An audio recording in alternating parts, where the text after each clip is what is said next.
Hello, good evening, and welcome to another live edition of the CantinaMX podcast, a barroom conversation about the world of soccer and in particular Liga MX. But we will touch base on a lot of news in and around the world of soccer. Thank you guys for joining us. My name is John Jagu. As always, a distinguished panel of guests will be joining us tonight. A lot to talk about.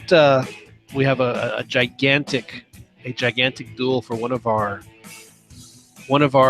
panelists who, frankly, is a little confused right now, and he's going to have to deal with a lot of that this weekend with the two teams that are playing. So we'll be discussing that.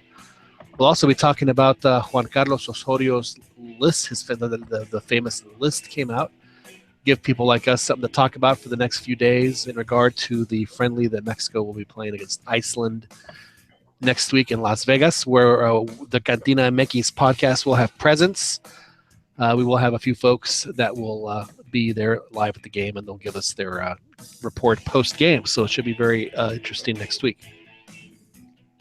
Also going to talk a little USA. They had their first friendly with Bruce Arena back at the helm, and again, we had presence there at Qualcomm Stadium. One of our panelists was able to go to the game and hung around the mixed zone after the game and talked to some of the players and coaches.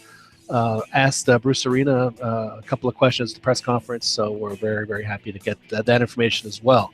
So please join us here live on YouTube via chat. Ask us your questions and comments. I'm actually very bad at looking at the chat on YouTube. I need to have a better way of doing that myself. I'm not sure why that. I can't seem to get the hang of that. Keep that window open. I have too many monitors to look at, I guess. But please feel free to give us your questions on the chat, and I will make an extra effort tonight to answer those questions here on the Dos Andu. There I did it again on the CantinaMX podcast. So again, my name is John Jagu. Thank you guys for joining us, and let's get right to it. So we have with us tonight. We had with us Albert at Chiquiscampa, our technical director, but he is under the weather, so he is. Like the true champ that he is, he was able to do his technical magic in order to get us up and running on the air. So we do appreciate him for that. But he is under the weather. I'm sure that the Cedar's last gasp finally got him, as it seems to get everybody in the Austin area this time of year. So we hope that Albert feels better. And remember, tequila, it's not a joke. The stuff works. It's medicinal, and. I know it sounds cliche, but Joel, I'm sure that you would agree with me that when you're sick, a couple of shots of tequila will make everything feel better. That does the trick, John. It is pretty amazing how medicinal it is, in all honesty. Joel Aceves joins us from South Los Angeles. Joel, how are you this evening? Pretty good, John. Pretty good. Missed the Copa MX game. Chivas Mérida. So a little bit bummed about that. But in addition to you missing the game, you unfortunately missed your boy, your gallo. Carlos Fierro got the goal right at the end of the first half, and that's how they were able to win 1-0. So not only did they miss a game, but you could have come on and gloated. You could have come on and just jumped right into it and given us one of your. But it didn't happen because you didn't get. And then of course, what do? You turn on the TV, and then who's on? But your arch rival nemesis, Blue America. Oh man, no, yeah, I'm happy for Fierro, man. He was one of the promising players of the 2011 under-17 championship. One of the few promising players of that team. So you had your chance, Joel. You had your chance to come on and do, and instead you turn on the TV and then it's awful. This happens to you.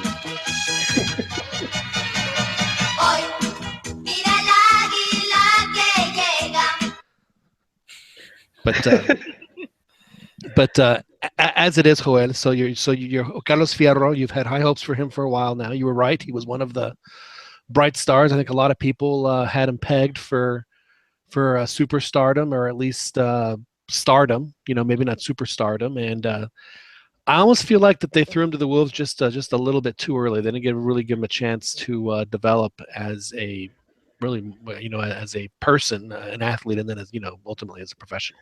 Yeah, or even like win his starting spot. They were just trying to churn out the next Chicharo. And also, what affected him was that there was a lot of changes in not just in the coach of the first team, but also like youth coaches and in the team not having a second division squad anymore. So I think all of those things factored in, and. But you still hold out hope. You still light his candle every night. Hey, the talent is there, man. So glad to see also Chingomez, scoring that golazo against Santos. He's He, with Coras. he did La Momia, which is why we said last week, and we'll bring in our other panelist who's on with us here in a second. But he scored that in Torreon. He scored his chilena when he was bandaged up and concussed practically against none other than the Germans in Torreon. Nominated for goal of the year, La Momia Gomez, and then apparently he has the Marquito Carlos Peña uh, desire to have fun is what I heard last week on one of the shows, and it just his it just hasn't really happened for him. But And again, I mean, if he's scoring those goals in Torreon, Daniel Preciado, you would want let's take a chance on him if that's the only place he scores great goals. hey, being that he's at Coras, Chivas has first dibs at that since Higuera owns Coras. Well, he So was put on loan. I guess they ended up buying him all right, but yeah, he's we'll see what happens. Daniel Preciado, are you with us? Have you been able to flip over I yet? am. I'm in line at Vaughn's. I was trying to make it a true cantina, so I'm buying some whiskey. All right. What kind of whiskey do we drink? Tullamore Dew. Is that an Irish whiskey or a Scottish whiskey? Irish. And do you drink that straight up neat on the rocks, or do you mix it with like Orange Crush? Usually neat or with rocks. Yeah. See, so Yeah. you're so tough that you don't drink it actually with ice. You actually drink it with rocks. No, I just don't like. I'm not a big fan of the sweets. That is impressive. Yeah. Well, Dan, we do have first of all, thank you for joining us. We had asked you about La Momia Gomez if he scores fantastic goals and it seems only in Torreon. Shouldn't he be a player that is on Santos's radar? I definitely have to start reconsidering that. Seeing as that I didn't realize he had so many good goals against us, but yeah. Well, it's not necessarily against you. I remember he was the one that scored the Chilena against the Germans, and I was in Torreon too. So. And you guys got some good memory. It is Joel. Is it an affliction, or do you think it's like a like an enhancement? Like an personality enhancement that we know all this ridiculous stuff. it could be a curse, John, because then that means Remember the bad stuff too. you forget other stuff. That's very true. That's very You'll true. forget life events. Now, Dan, you were the one who came to.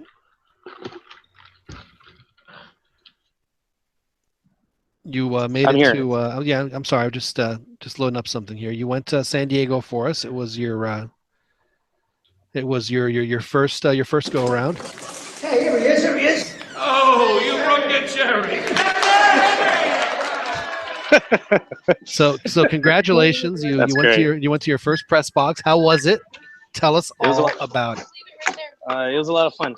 Obviously, I was kind of nervous. Just my accreditation, the email with all the information was, I don't know, some kind of mixed up. I didn't get it on time, so I ended up going to the stadium not really knowing what to do. But dude, luckily I did. Go ahead. I ended up checking my email last second, and then she had sent it that morning. So yeah, I ran downstairs to the press conference just in time. Just probably about 15 minutes before Bruce Arena went up there and started talking about for the pregame stuff.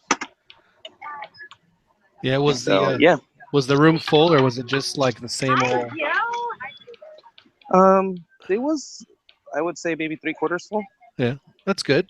That's good. Yeah, no, it was good. I didn't really realize what the etiquette was as far as asking questions, so I didn't really know.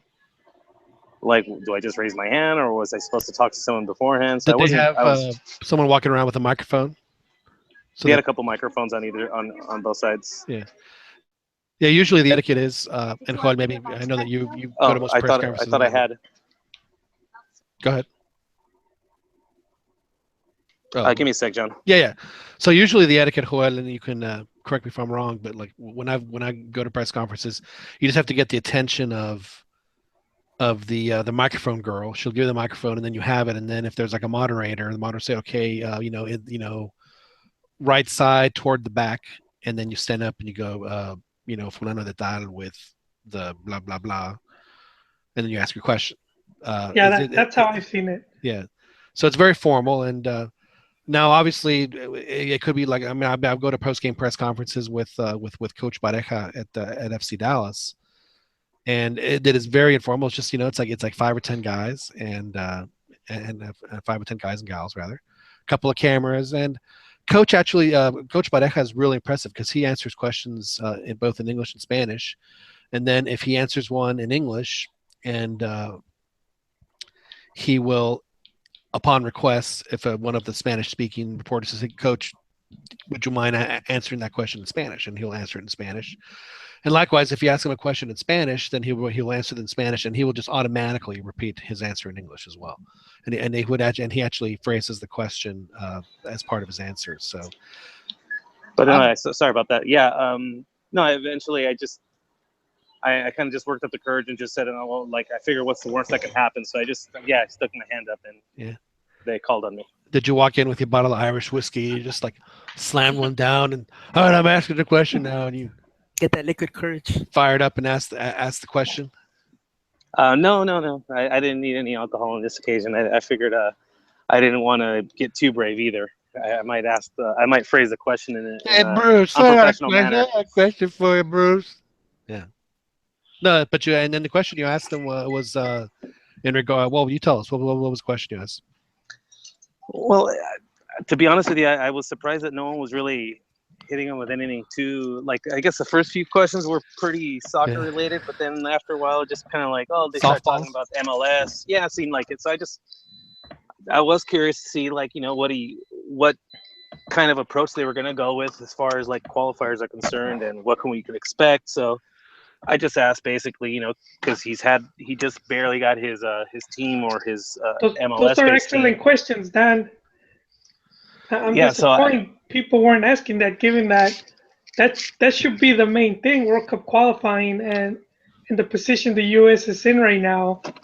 Right, they can't afford bad results any more home losses. So yeah, well, it wasn't like all, but like some of it was like, but there was plenty of as far as like what we could expect to see, and he seemed pretty forthright, pretty open about what the deal is. So I just kind of wanted to get a little bit more detail and say, like, well, what can we expect? Like, does that limit you tactically, seeing as that you've barely worked with the players? He kind of mentioned that it had been difficult training because it's been raining for like weeks in LA, and that it was just they've had some issues with the training where it hasn't been as well as it could have gone, and just asked him if all that stuff considered, for the fact that he hasn't seen any of the guys in Europe, was that going to limit his tactics in the qualifiers? And he basically said yes. He pretty much indicated that we're going to see a 4-5-1 or version of it in every game. Right back to bunker then, right? It's not back to bunker. He's just being pragmatic. He's just like, let's do what we do best. I mean, some people were asking, like, as far as he was open about his biggest. It seemed like his biggest concern is our fullbacks, both sides.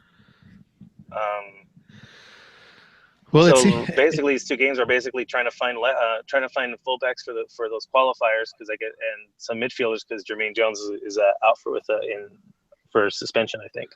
I almost feel like we should bring Daniel on after the next game, just because he follows the U.S. a little more closely than we do. But correct me if I'm wrong, but it seems like the U.S. is going through a generational change. But there's nobody coming up to fill the spots. I would say there's no obvious Landon, no obvious Dempsey, no obvious villain that you can kind of rally the team behind, like to really just. I would say maybe because right now the face of the team is probably Michael Bradley, and I'm not sure that's a good thing. Right. And Dempsey's the guy that he had heart problems, right? Did he have had heart retire? problems. You're absolutely right. He didn't retire, but he's on the.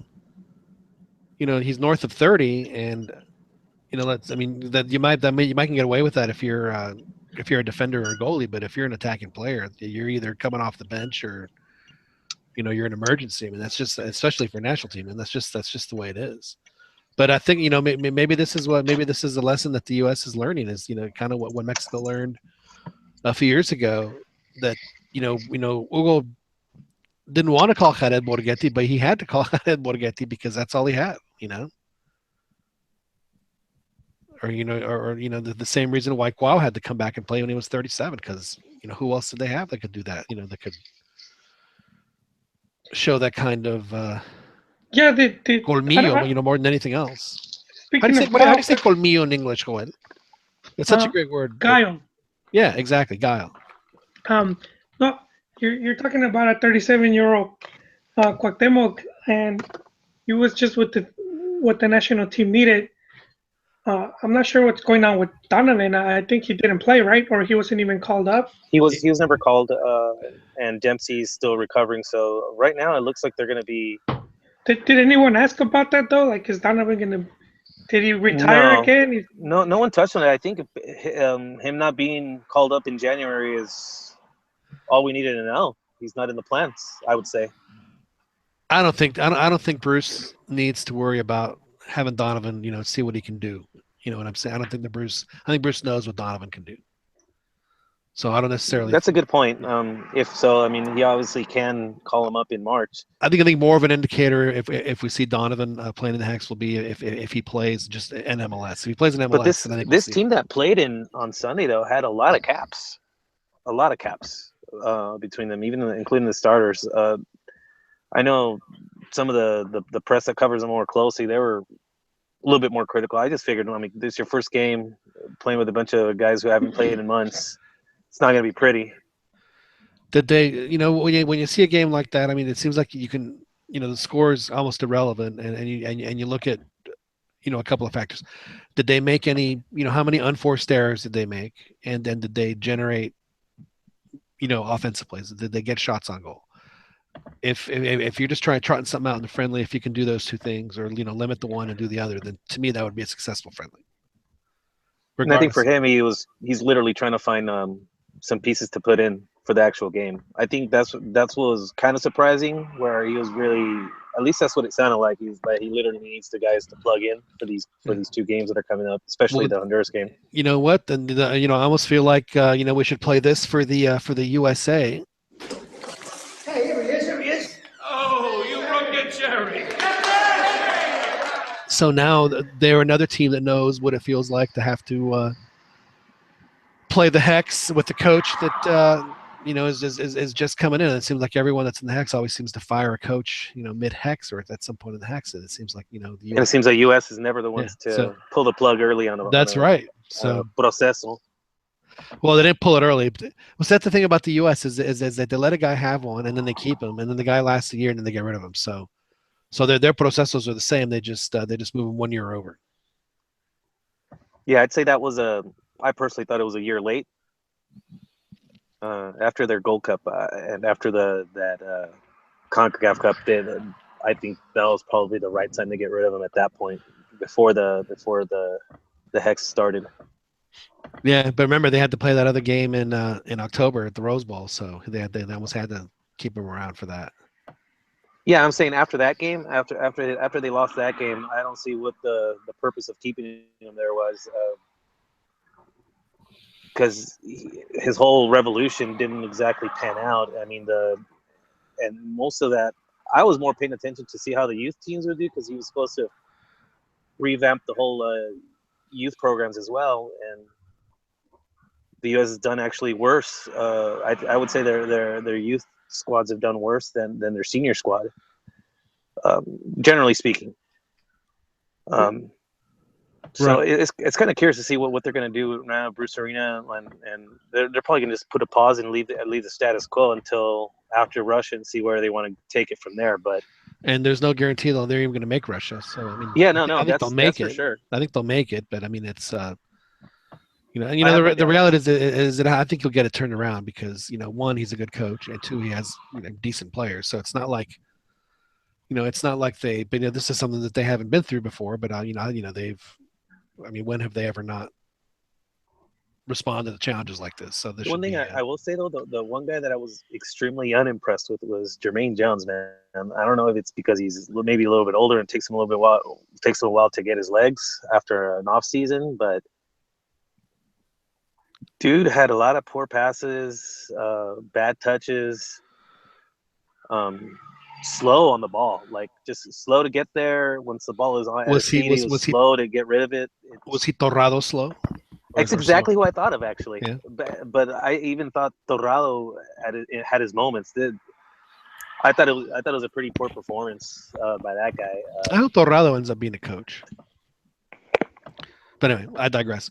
So not impressed by Jermaine Jones. How about the like the actual event itself? Was it presented in a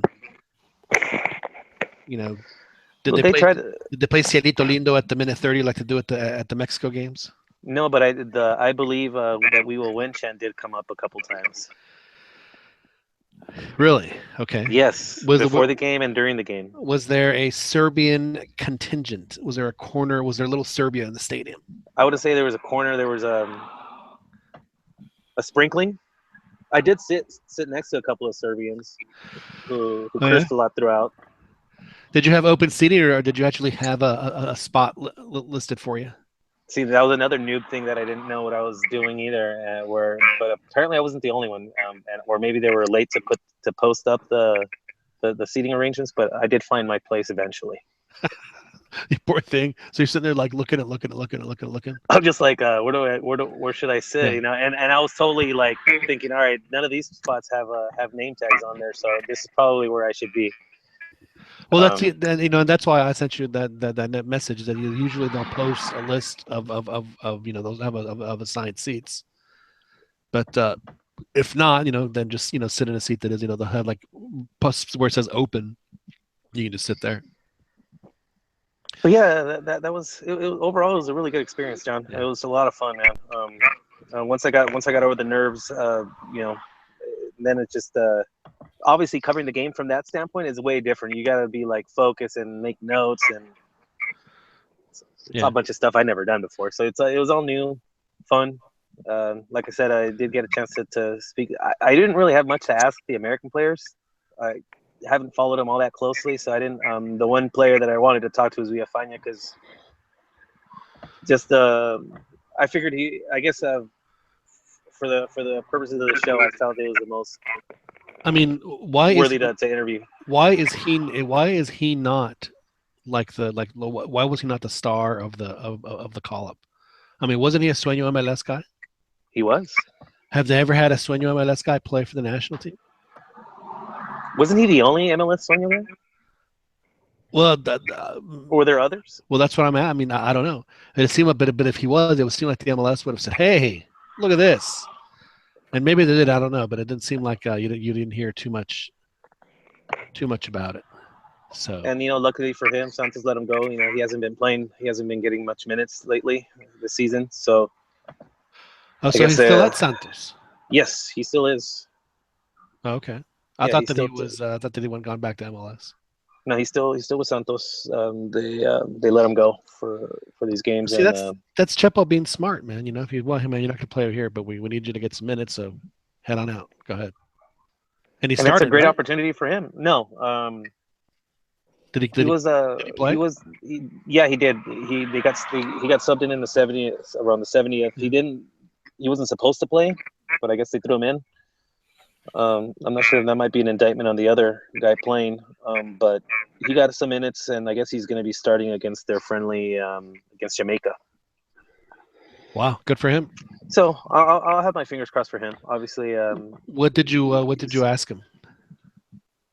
I'll just ask him like just simple things. I didn't really. I was kind of just trying to record because like the other guys were talking to him first, so it took me a bit to get to him. But I know a lot of people were basically asking him about politics. That's what most of the players were fielding questions on. It seemed like. Oh, that's unfortunate. I mean, I understand asking it, but I mean, it's like they just played a game, so let's ask them. But yeah, about they were hitting him hard with those questions, like left and right, and from different angles, and I just asked him, like considering the climate, does he feel like he needs to perform extra harder? Does he feel extra pressure to show that he feels the jersey, so to speak? And he was just like, no, man. He's like, I'm just super excited to get for the opportunity. He's like, it feels just like it was when the MLS Sueño thing all over again with the opportunity. So he seemed genuine. He seemed like just excited. He didn't look like he was in a rush to leave the mix zone. He looked like he was just happy to talk to anybody for as long as they needed to. That's awesome. So he was really enjoying the moment. Yeah, it looked like it. It really did. It was hard to take he was smiling a lot. You think that you should have played this for him too? Hey, here he is. Oh, you broke a cherry. Yes, absolutely. Because it did dawn on me while I was talking to him. I was like, man, me and this guy are probably the two most excited people here for this really sad, boring friendly. He and I were probably the most excited. Somewhere, man. Yeah, dude. Uh-oh. For sure, man. Release the Kraken! Fernando, I didn't hear you, man. If you were on, I apologize. I I've saw, been hearing the whole podcast, man. But I didn't want to. Yeah, so Rodolfo Rolanderos, he was there. So that was kind of cool too, seeing all those TV personalities. Yeah. Was there a lot now? Was there a lot of cologne in the press box? Because when you go to Mexico game, I mean, you come back and you smell like you've been at a titty bar. Honestly, there's so much cologne. No. And your wife goes, "Where have you been?" "Oh, you were in the press box." Where they don't believe you. It's like, buddy, I was at the press box. Is that what they call it? Is that the new name, all right? Anyway. No. Yeah. No, and you guys saw the spread. It was pretty decent, I guess. Pretty decent meal. Yeah. You had it looked like chicken, rice, and beans. Did they have tortillas? Yes, both flour and corn. Yeah. Did you recognize? You think it was stadium food, or do you think it was catered? Stadium, I think. Man, that has just got to be harsh for the stadium. Like, it's lost the Chargers now. It's a very unfortunate situation for the. They had the drag racing. They had the drag racing that day. Hey, you know what? They should. No, they had drag racing yesterday. Hey, Dan, you should have left a feedback comment that next time they should have Mama Testa cater the event, cater the press box. Man, I've been there, dude. It's on the Food Network, right, or something, or one of those travel channels spots. Mama Testas. If it's the same one I'm thinking, it wasn't all that great, man. Hey, I think some of the guys on the show would really enjoy to Mama Testa.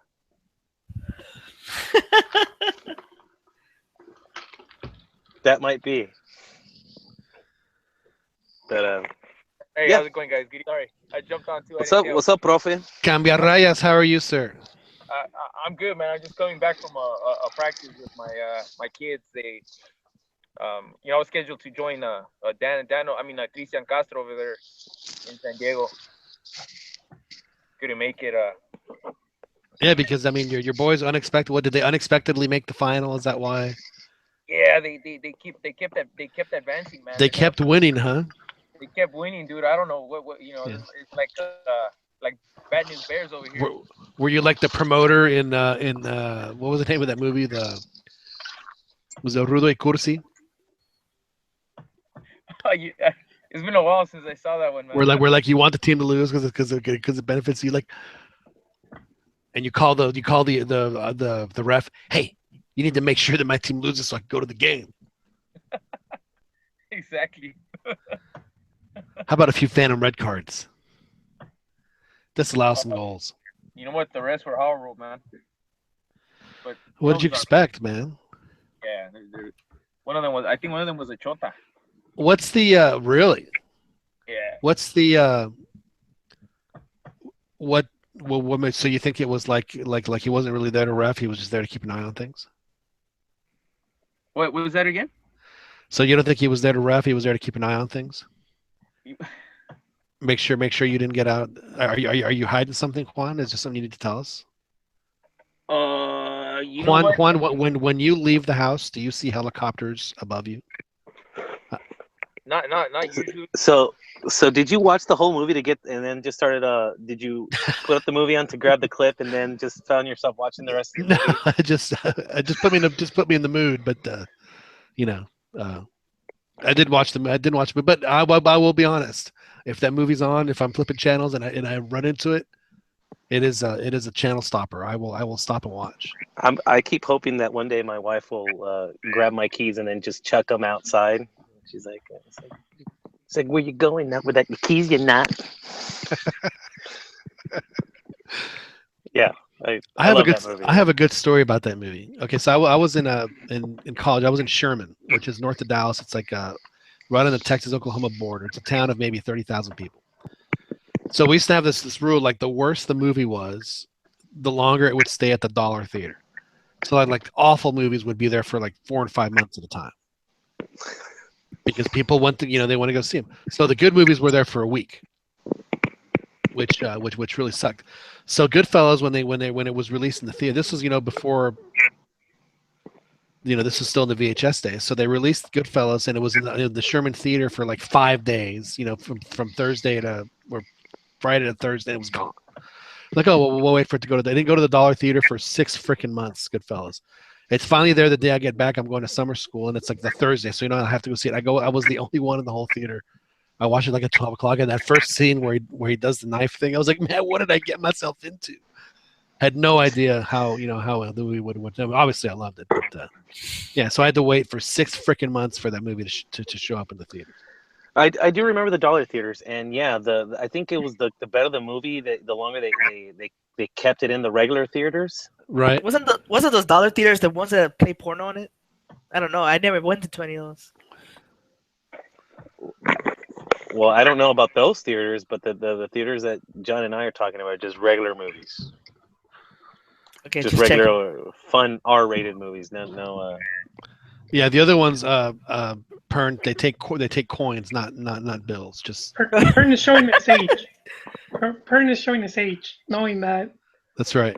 People will go to the theater to see porn. Now I do have a question for you, Juan, and it was another topic that I wanted to bring up. Now you have been. Let's just say that you're. Wait. Is that CR2? Yes. CR squared. You're. It has been noticed that there's a particular team that has taken on some of your attention as far as gathering information on how they do. And of course, I'm talking about Santos. His rooting interest, even. I would say his rooting interest. Absolutely, and they have a big game this week, Joel. It's on a Sunday. It's a Sunday at 6. I think you'll be able to watch. Or Sunday at 4 for you. And they're playing in Torreon, and they're playing against Chivas. And Matias Almeida versus el. So, my question to you, Joel, is that when Santos scores, are you still going to have in your heart? No, Chivas is my team. I want Santos to do good. But Chivas is still my. That's my club. Well, and I'll be honest with you. I bet you every time that you read that Santos won, I bet you're still thinking. Am I right? Yes. I mean, Chepo, you have you have Chepo right there, and I think Chepo to you is like tu Carmi. Yes, sir, he is, and I have, it's these players that I mean, you wouldn't like Tuca to return to Pumas at some point, you know? Oh man, I would love it. It'd be, but if he didn't get a chance to coach Mexico, that would be the perfect place for him to retire. Yes. So and that's the great thing about soccer is that when you have games like this where your allegiances are tested, as Cambiarrayas will find out a little later this season. It's gonna go down like this. He's gonna be rooting for his Chivas, and if and when Santos, takes the lead or wins or something, he's gonna be like, thinking, "You see, they should have not got rid of him." That's his fallback. Well, I mean, we've had this argument already several times. So, needless to say, though, that your prediction is falling really short, though, Pern. Really short. What are you talking about, man? That's right. Chivas last time they played Santos in the Well, Liga. that's Don't not lose the your mind. prediction Let me we're remind talking you. about. Let me remind you. Chivas won 2-0. Let me remind you. You said that they would be getting relegated this year. Hey, I got some lavadero from because Jolie, we got like 20 secret Chivas channels that you guys don't know about. Oh, I know that there's some That's a prize. level 5 and above clearance on some of your It's Chivas like stock. super. They're like double super. Anyways, actually, Jolie, since because of the logo that Santos in their uniform has, he calls them their spare his spare tire. That's That's harsh. That's not nice at all. that's No, I'm not talking. What do you mean? Why is it harsh? Calling it a spare tire, my logo. Them fighting words, sucker. well, the Santos logo for years was just like the Corona logo, wasn't it? Just like whited out, it said Santos. Is that No. what It's the a soccer ball. It's a soccer ball with an S, like an old English S. right? Yeah, that was the way it was. Yeah. It does. It does seem like a tire, man. I don't get it. I still don't get it. Well, just look at this logo, man. It looks like if some fat guy is like wearing it, he'll probably roll down the hill, man, and it look perfectly fine. Wait. What you're saying is that he's in good shape. If he rolls vertically. No, but, that's not. I wasn't referring to his his was a GQ magazine figure. Wait, never mind. Just you killed it. Just forget about it. My God. Hey, I thought Juwan was gonna talk about two Chihuahua under 20 players that got sacked from the team for bringing in girls What? to their hotel room. See, now this is the kind of stuff, Joel, that you need to We bring need more to the show of. more often. Absolutely. Yes. Hey, And Joel, one of the reports said that they were prostitutes, right? It was like Yeah, oh, but- I'm sure the girls love that. I don't know, under 20, John. I don't think these guys need to go after that yet. I'm sure there's plenty of groupies dude. or friends that they have. Well, Joel, let me remind you what you were But like if you're when you were sorry, go ahead. 19. Yeah. Yeah, exactly. Go ahead. Remember what you were like when you were 19, boys? Yeah, but And I imagine mean, being in their position at 19. yeah, but they're quasi celebrities. They have girls just lining up. Well, did you think that it doesn't happen, Joel, or do you think they just got caught? No, I think they just got caught. Okay, But so I'm just saying, I don't think there was prostitutes. I No. think that happens later on when you're like Carlos Salcido, where you've had you've had such a fill of it. Yeah, they started experimenting with other stuff. The tastes get more eccentric. You know what though? That's actually, that's actually it does happen with some players, like it's some youth players if they're really high profile, like they're known, like they're known. They got like a professional agent and stuff there, and some of them got contacts. In fact, there's a kid at Santos. I'll tell you his name off air. I don't want to say it on air. That I heard stories that he actually, when he was on trial to join, that he was a party animal, and he would do stuff like that, and that he had like connectors or whatever in like different cities and stuff, and so he'd always be partying. And they like the people that knew they would bring him girls and stuff. So I can imagine probably something similar maybe where what but were those kids, are they from Monterrey, or they, I mean, the ones that got caught, they're from their hometown? I don't.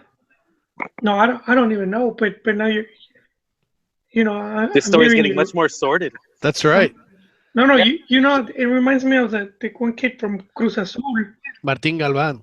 Galvan. Yeah, the 15-year-old player, and he was like the next Gio, and Even he was starting. what's the name of the British guy who lives in Brazil? Tim, really great writer. You know what I'm talking about? Tim Vickery. Vickery. Yeah, Tim Vickery. When Martin was, he had him on his like young players to watch list back, like very high on his list. He thought he was the second coming of he thought he was just going to be a terrific player. But then he blew out his knee, and then all the party stuff happened after he blew out his knee. Just real I mean, unfortunate. I will say this on a serious note. Like, I know that being 19, but I think that's where the clubs need to do a better job of taking care of them, watching them, making sure that they are not making. That's why they two sacked the coach, decisions. Dan. They sacked the coach too. The coach For Under Santos or 20. for Chivas? For Chivas, the under 20 coach, Manuel Martinez, who played with the club. He even won a league title with Chivas. Yeah, it's bad press when that stuff, because inevitably that kind of thing does get out, and yeah, but I mean, I guess it's a the thing scandal. that bothers me is that it shouldn't be a scandal. It should just be, hey man, this happened. It should just be news. They got because now okay, move on. Well, yeah, it's their personal lives, really. I mean, Right. and expecting them to act like saints when they have all Exactly. that celebrity and it's all that youth. It's the Madonna whore complex for athletes, that they have to be, just bastards on the field, just these heartless, Jamie Lannister type, just ruthless mother effers on the field. But off the field, they're supposed to be, angelic little, little cherubs that don't get any kind of trouble at all. John, I think these guys are being made an example of. I think if they were higher profile youth, they probably would not kick them out. So they were marginal guys that see, and that goes back to what the character that I said, my favorite TV character, Artie. He's like, when you're a genius, you can get away with stuff. When you're not, you can't get away with it. Yeah, because it's been the whole thing about the partying at Chivas has been like getting out of hand. So I'm. Man, Joel, oye, ¿cuándo invitas, Joel? Come on, man. No, I'm not. I'm over here, man. You have to be in Guadalajara. But yeah, it's been, there's been like talk about just how a lot of the players just, and we've seen it too with stuff that leaked, like with Kubo when he returned, and the girl was accusing him of rape, and so you've had it at the youth levels too, and so I think they're finally getting ready to. So it is so their dismissal and the dismissal of the coach is a direct result of the Chivas culture that has manifested. At what point what has caused Chivas to turn into this Gomorrah of Liga MX? Hey, who knows, man? Because it's difficult to pinpoint, without being over there to know. Do you think it was more. when you think it was when Cheech left? Cheech, no, I think it's always been there. I just think it just started getting out of hand, and it's probably, I would probably say part of it's constantly changing of the guard. Now, who do you think party more? Do you think that the Guadalajara players party more, or the Monterrey players, or the At this time, CDMX Chivas, players? All the stories has been at Chivas from the If players that's going true, to the Podóloga office to. If that's true, though, Joel, why did Gullit not adapt better. Oh, well, I could tell you why. He adapted too well. No, well, I could tell you why, Dan. Because Man, are you being sour grapes, man? Just because you don't get to party? right, no, hold on. At Santos, at Santos and Leon, if the team lost, he could go out that night and the fans will send them bottles and they'll take pictures with him.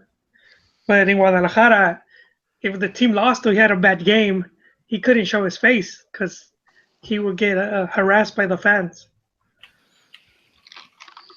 He would get harassed by the fans, and he would, So they wouldn't let him drink after losing a game. Not in peace, man. Not in peace, yeah. All right, well that's understandable. I just figured, he would have just taken like a fish to water, start racking in the goals. Well, he's still part of the team, so who knows, man. I don't know if you noticed, Joel, but the last couple of Leon games that I watched, you know who the starting striker was? Yeah, Kool-Aid, man. Yeah, and he actually played pretty well. Hey, at least that coach was paying attention, John. Somebody watches the show. No, I think that honestly, he's too slow to be a midfielder, and he's too valuable on the pitch to as a goal scorer to not have him on there. So let him do what he does best, score goals. So just let him score goals. That would be the best for him. Now we're talking about sub-20 coaches, and today sub-20 coach was promoted, and we're gonna have another chance to see a young Mexican coach earn his chops in Liga MX, and it's Jimmy Lozano, who was won a couple of championships with Pumas and had a good 6 to 9 months with the national team, and then kind of fizzled out, and he got hurt and couldn't really get back to the level that he showed at one point in his career. But he's now going to be the coach of Querétaro. They have parted ways with Vucetich, and another young Mexican coach is going to get a chance to see what he can do. I'm hoping it works out for old Jimmy. You don't think some of it's a little bit marred with the way it was handled? Well, dude, do they ever handle any of those things well? No, they don't. But I'm just saying, he was already, I guess he was force-fed into the coaching staff, wasn't he? Well, that I don't know. I'm not too familiar with any of the backstory. So what I've been hearing is that he was kind of forced. That he was forced on Vuce's coaching staff, and that they've been kind of grooming him all along. But it just seems like bad form of the way to do it like that. Hey, here's your new replacement, but don't worry, he's going to be coaching the young teams for a little bit. But there's going to be a point where we're going to go ahead and make the switch. Kind of like that. Yeah. Well, yeah. I don't really think Buse was really all that happy in Querétaro to begin with. So he wants to come back to Monterrey, but he does have a street named after him in Monterrey. I don't think he'll get the same honor in Querétaro, but they did win their first cup with Buse, so he gets another out of 15 or 16 trophies this guy's won. And he just won it in November. So it's 2 months later, and they're showing him the door. Right. Well, I'm not totally opposed to the decision, just the way it was handled. Because I know that relegation seems far-fetched for them because they still have quite a cushion, but that cushion is shrinking quickly, just like them in Puebla. Nobody expected either team to be flirting with relegation at the beginning of the season, and 4 weeks in, they've kind of worked themselves. They've played themselves into that position now. Right. So I understand the decision. I think it was the right one, to be honest with you, because they were playing poorly. Well, they haven't scored a goal. Why you just blame the coach though? Because you're not going to be able to replace the entire squad. Hire the players out. It's the only thing they know what to do. Oh, my team's not playing well. What can you do? Well, let's fire the coach. That's the only thing they know. That is the only move they know how to make. Especially a coach like Vucetich, man. How do you not give him at least the full season? Right. No, I agree. Second, 4 games in, and he's out. Yeah, sometimes it's the best decision though. Just look at what happened in Swansea. Bob Bradley gets the boot after having a horrible performance there, and now they won three out of the last 4 games. So, I don't blame Querétaro for taking that route. Well, I'm gonna go on a limb to say that I think that Victor Manuel Vucetich deserves a little bit more respect. Than, I do think that too. Better than Bruce. not that Bob Bradley doesn't deserve respect, but I think that especially like as Juan said, for what he's been able to accomplish in his career in Mexico. Yeah, it's not like he was coaching in another country. In Mexico, his success was in Mexico. So yeah, Right. I'm with you. That he should have at least, as Juan said, been afforded the opportunity. Unfortunately, it didn't happen, and it's a big sticking point with me, and how Liga MX just operates as a whole as far as how they handle their PR. It just seems like it's just amateur hour, and also with transfers, Querétaro doesn't seem like a team that has been getting any. The only players they get are players on loan from Chivas. That's all they get. Oh, Yeah, so they were guaranteeing relegation then. But these are players that that your boy Almeida coaches up to, Pern. So I'm not sure why you would want to diss your own boy. Well, they're at Querétaro for a reason, because they went through the motions. Oh, these guys didn't, pan out with my system. So they're just immediate, just awful, not even worthy of a professional contract. No, of course they are. That's why they go to Querétaro. I understand they have value. They did make the choice to buy them in the first place for a reason. It's just that sometimes some players don't fit in a specific system. Like Gullit, he's a great player, but he just didn't fit in Almeida's system. And you need players that can play to your directive. Well, I guess my question is, if he didn't fit in the system, then why did you pick him up? Well, you gotta remember, sometimes you won't know until you try it. I totally understand why. If that's really the only way you will know is by giving it a try. But if you're the coach of what you're telling me, of the prowess of Matias Almeida, that he shouldn't. I mean, every decision he makes is golden. So I mean, how on earth could he get something like that? And don't forget their what is it, Higuera? Yeah, that's my point. Yeah. That's my point. That teams all over the world buy players, and they find out later on they just didn't pan out with the system. But the picture you paint, though, Fernando, is that they got the Midas touch. That's right. That they're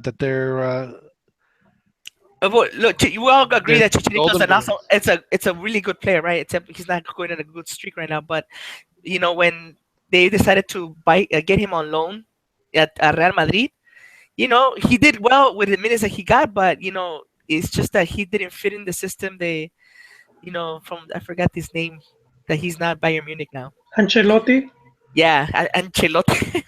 So, that just happens. You're some teams are gonna take a gamble on a player, and the only way to know if they're gonna pan out is by bringing them in and giving them a try. So that's it's not like what happened with Gullit is out of the ordinary. It happens all over the world all the time. The same thing with I suspect if this was another coach, you'd be claiming they were trash. I don't know. Please extrapolate a little bit on that, because I don't know what you mean by that. Exactly. what he means by that.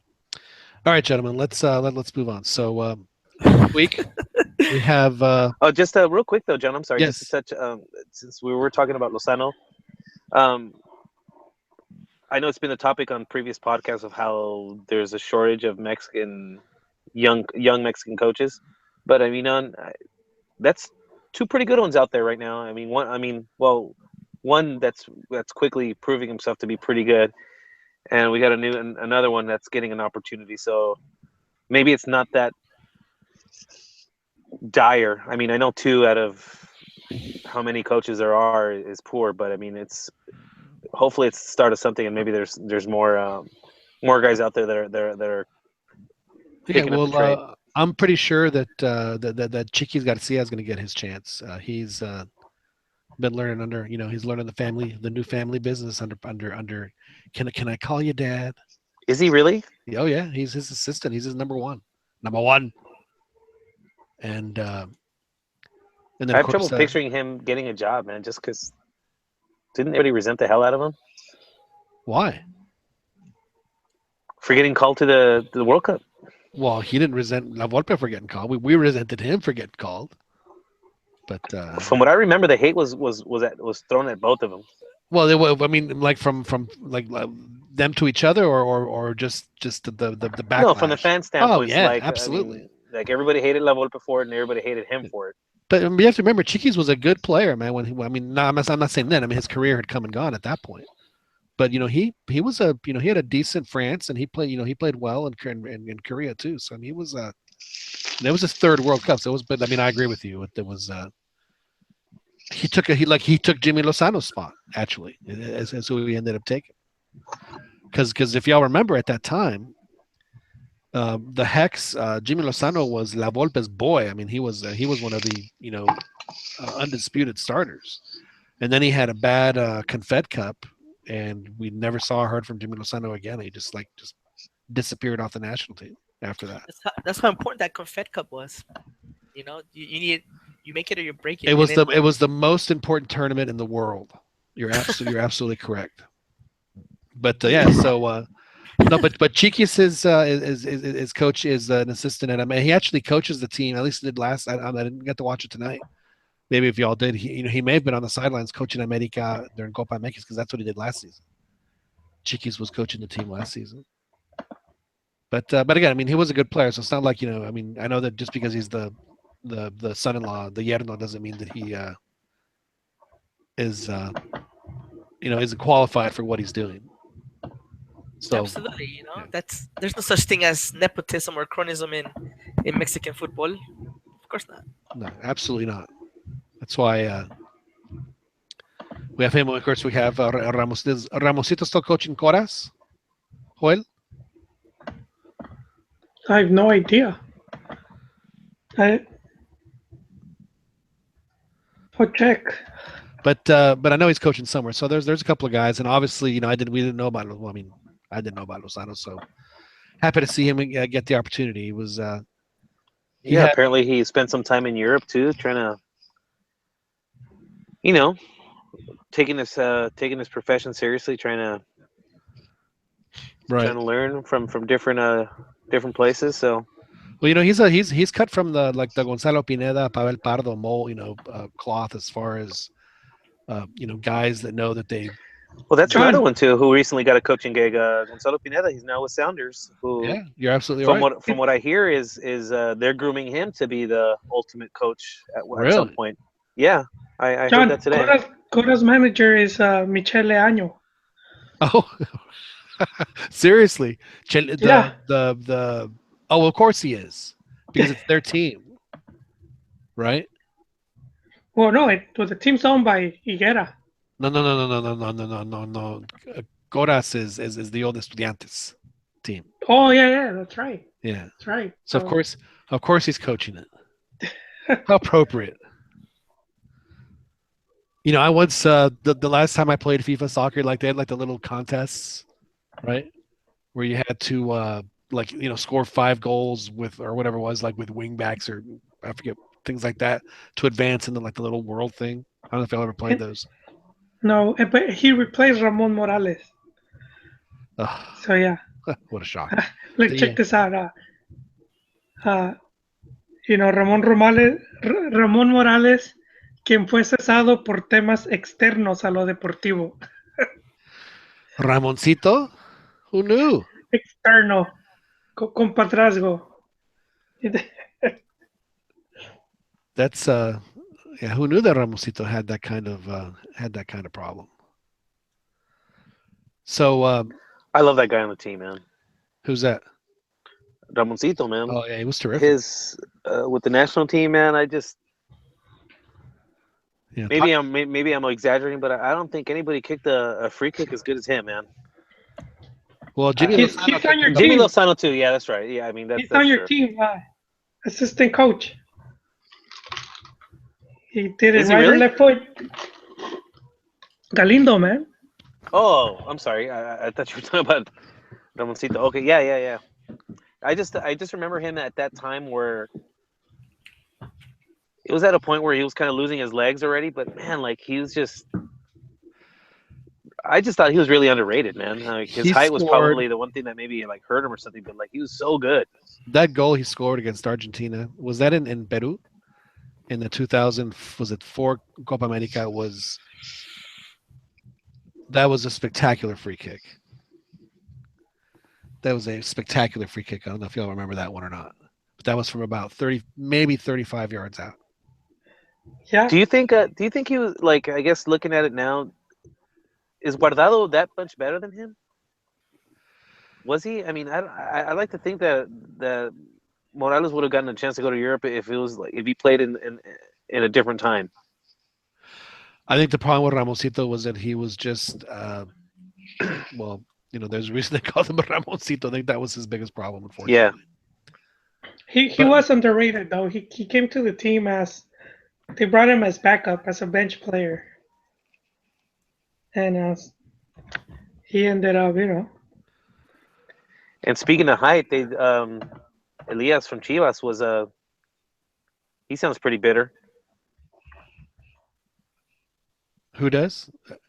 What is that? Elias Hernandez? If I'm getting the name right, I might be getting it wrong. From Chivas. With the recent call up, I guess they were asking him, he's like, what do you think's missing? He's like, I don't know, like 15 centimeters. Like, what do you think's like missing from, like, why aren't you getting called up? Oh, why? I know who you're talking about. Gosh.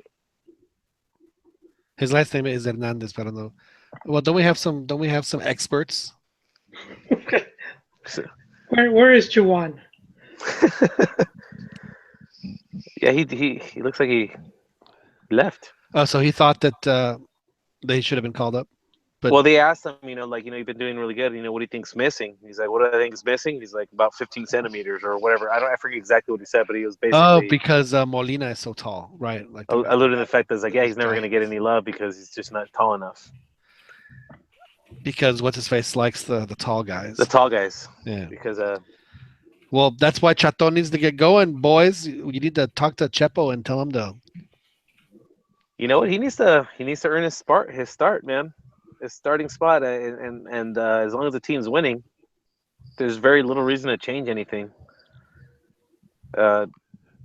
You know that when the going gets tough, Chaton makes everything better. I hope so, but hopefully the tough don't get going, and hopefully he just works his way into the rotation, because I do think he's going to add a lot to the team, but clearly he's not there yet. So let's. I'll get the list in front of me. Let's go over the folks that were called up. Because now, who's going to Vegas? Are you going to Vegas, Dan, or is it just Juan and Joel? Just them two. It kind of crept up on me. Had I known, had I been aware of it sooner, are you going, John? I was planning to, but then my boss dropped the game on me on the day after that I have to produce. So I won't. Unfortunately, I won't be able to make it. So, but I will be there in spirit. That and during the week is a little bit rough for me. I'm pretty sure there'll be another Molero on the West Coast between now and Copa Confederaciones. So, we also have Molero Gold Cup to look forward to. That's right. And that's why it's funny because I was reading some of the articles about the list, and people were like we're so confused about. Why isn't he giving players a chance for this call-up? I was thinking because he needs, right now his priority are these two, because he's on a, I've said it before, Juan Carlos Osorio is on a game-by-game contract at this point. He needs to prove himself almost every game, and he needs to get ready for the games that are coming up. I think if he gets this Costa Rica victory, it'll give him a lot more breathing. Yeah, he has to win at home. He absolutely won. I mean, it is the biggest home game that Mexico's had in a long time, especially if it's going to be at the Azteca. Whereas Dan, you pointed out last week, the crowd, they expect nothing but absolute perfection, and if they don't get it, then they get just pissing mad, and then let the team have it. From like 10 minutes into the game, they'll start letting the team have it. Yep. So Great home field advantage that they've created there at the Azteca. The fans, unfortunately. Well, that'll happen in Santa Clara, but I just remember the LAs starting to come from the Mexican fans. Man, that was just painful. Now, if I'm not mistaken, I believe they sent out an email, which I should have here, that'll have that particular information.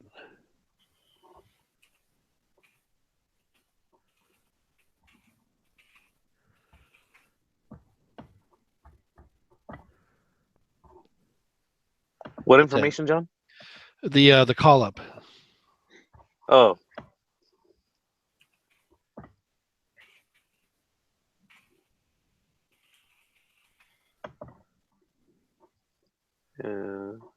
Here it is.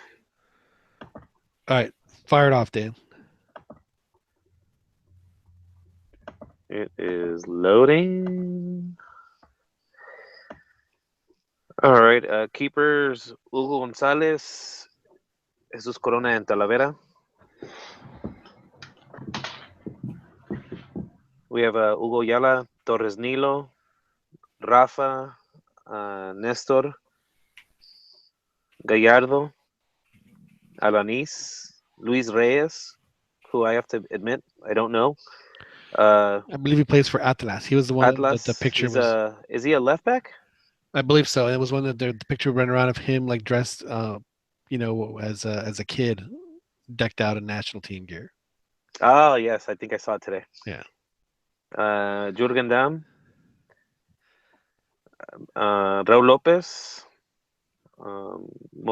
Jesus Molina, Dueñas, Edson Alvarez, which is a bit of a surprise, I guess, for some. Orbelín Pineda, your boy, John. Yes. Eric Gutierrez, Giovanni Dos Santos, Luis Montes, Ángel Salivar, Alan Polido, Irving Lozano, and Elias Hernandez. So out of that list, we're thinking that there's a possibility that 3 or 4 of those guys would probably, I'm sure that no one would have any problem with starting the game in against Costa Rica at the Azteca, right? The other guys are. How many? How many? I think 3 or 4, depending on if who's hurting, who isn't over in. Well, there's 2 for sure. In Europe. Well, I'm just thinking Rafa and Nestor are probably going to play. I don't know. I would Nestor's done 2. really well. He has improved, and he's scores, man. He's dangerous. The fact that people have been talking about him going to Europe leads me to believe that maybe teams have been asking about him. Yeah. No, he's done well. I've hearing a few different people saying that. Well, I heard someone saying, I would totally disagree with it, that Santos le está quedando. What's the term? Le está quedando. Chico. Yeah, dude. I don't know about that much, but if anything, if we're gonna say that, then we're gonna say the league. But because I don't think him going to a bigger team in Mexico is gonna do anything for him. If he's gonna leave, he should probably go to Europe. He already played at Cruz Azul, so it doesn't get any bigger than that. Let's face it. La máquina. So Rafa and Rafa is still playing and still starting. And I was thinking, man, that is just terrible. But then I remember that Yepes for Colombia did the same thing, and it did it at a very high level, well into his late 30s. I want to say he even started some of the World Cup games in Brazil. It was at like 38, 39. Yepes, and he was still doing it. Rafa made a huge error in his career. I think instead of going to MLS after that World Cup, he should have gone to Italy. I think he would still be playing in Italy had he gone. Or maybe he did go. Did he go to Italy for a little bit? He went for about a year or a year and a half. 2 years. 2 years, okay. Yeah, but I think if he would have done that instead of MLS, I think he would probably still be playing over there. Still, though, even after that World Cup, the fact that he went over there, that I thought that was pretty amazing, because he was super well past it, as he is now. And for him to still get in 2010. No. I'm talking about 2014. Yeah. No, what I'm saying is that if after the 2010 World Cup, had he not gone to MLS, had he just gone straight to Italy, and I think he still probably would be playing there, or he would have just come back recently. Because I think that Italy is a place where they value defenders like that, and and if you're decent enough, you're going to play into your. I mean, Marco Baresi started a World Cup and he was 40, and you can't tell me that Italy couldn't find a better defender than him. I mean, that's how much they value good defending. Think about that 40 and a defender in Italy where they Yeah. grow on trees. John, I think it was his attitude though. Seems like It- he wanted to cash in. He probably took all his chips. Cause even when you return to Mexico at León, you know, that first season, it was just as bad. What do you think the change for him? Is that Piojo? Did Piojo say, "Hey man, I need you"? I don't think No, so, man. because he started playing good before he got called up. I think it was just in Uh, his head. I think he had it. I think I think maybe and I think he said so as much as that he thought he was done. He thought he was done, and so he decided to go to MLS. And then, like, obviously that didn't really pan out. Decided to probably go back to Mexico, and then at some point refound his game and realized that he still had some left in the tank. And I think ultimately what he thinks is that his move to MLS was premature, like you said. Right.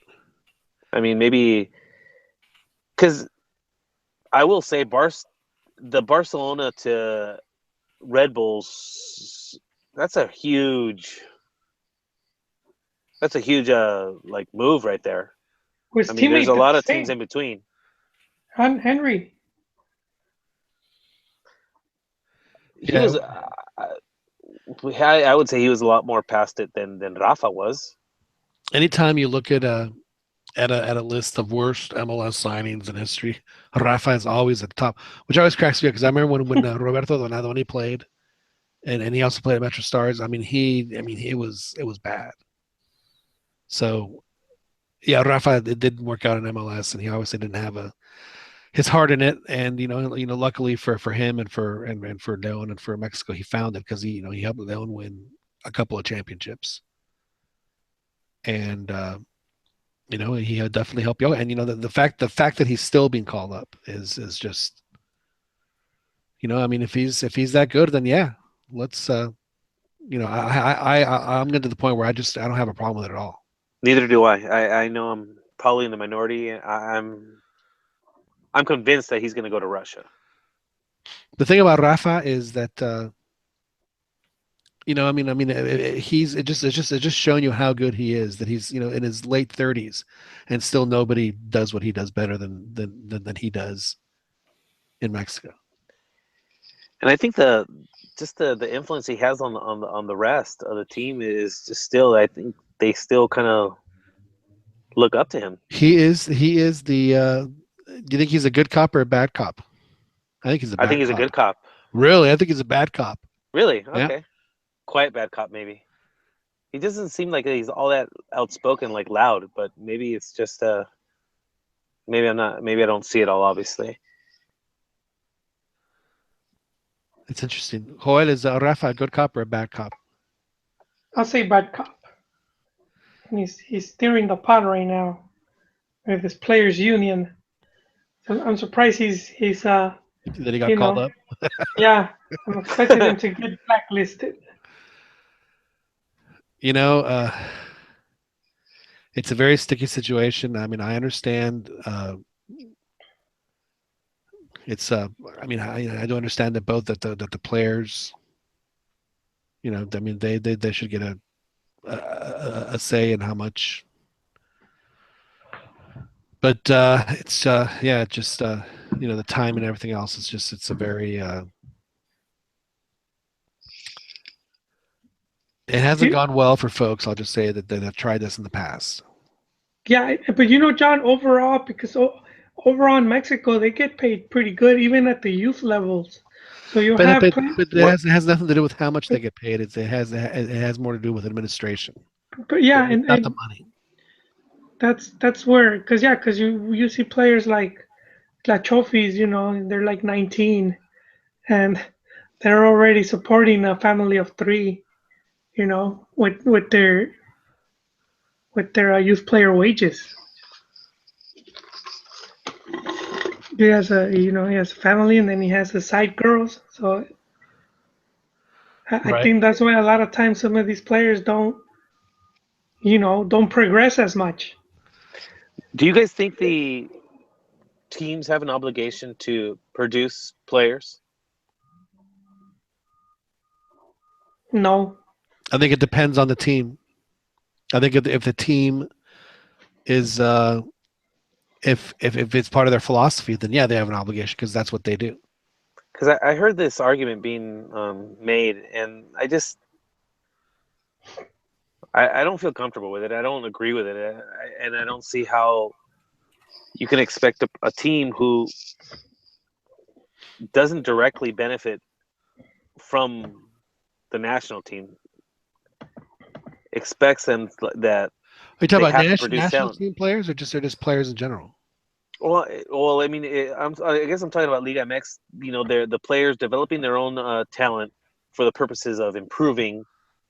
Because one of the arguments that I heard was that that Pachuca can't be asking that much money for Lozano because we haven't done anything in on the world stage, or they haven't done anything like you in mean the to World go Cup. abroad?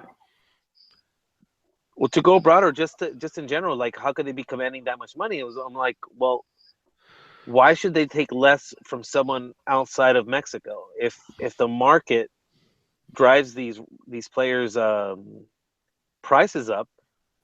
Well, then that's what they're worth to the owner of the player.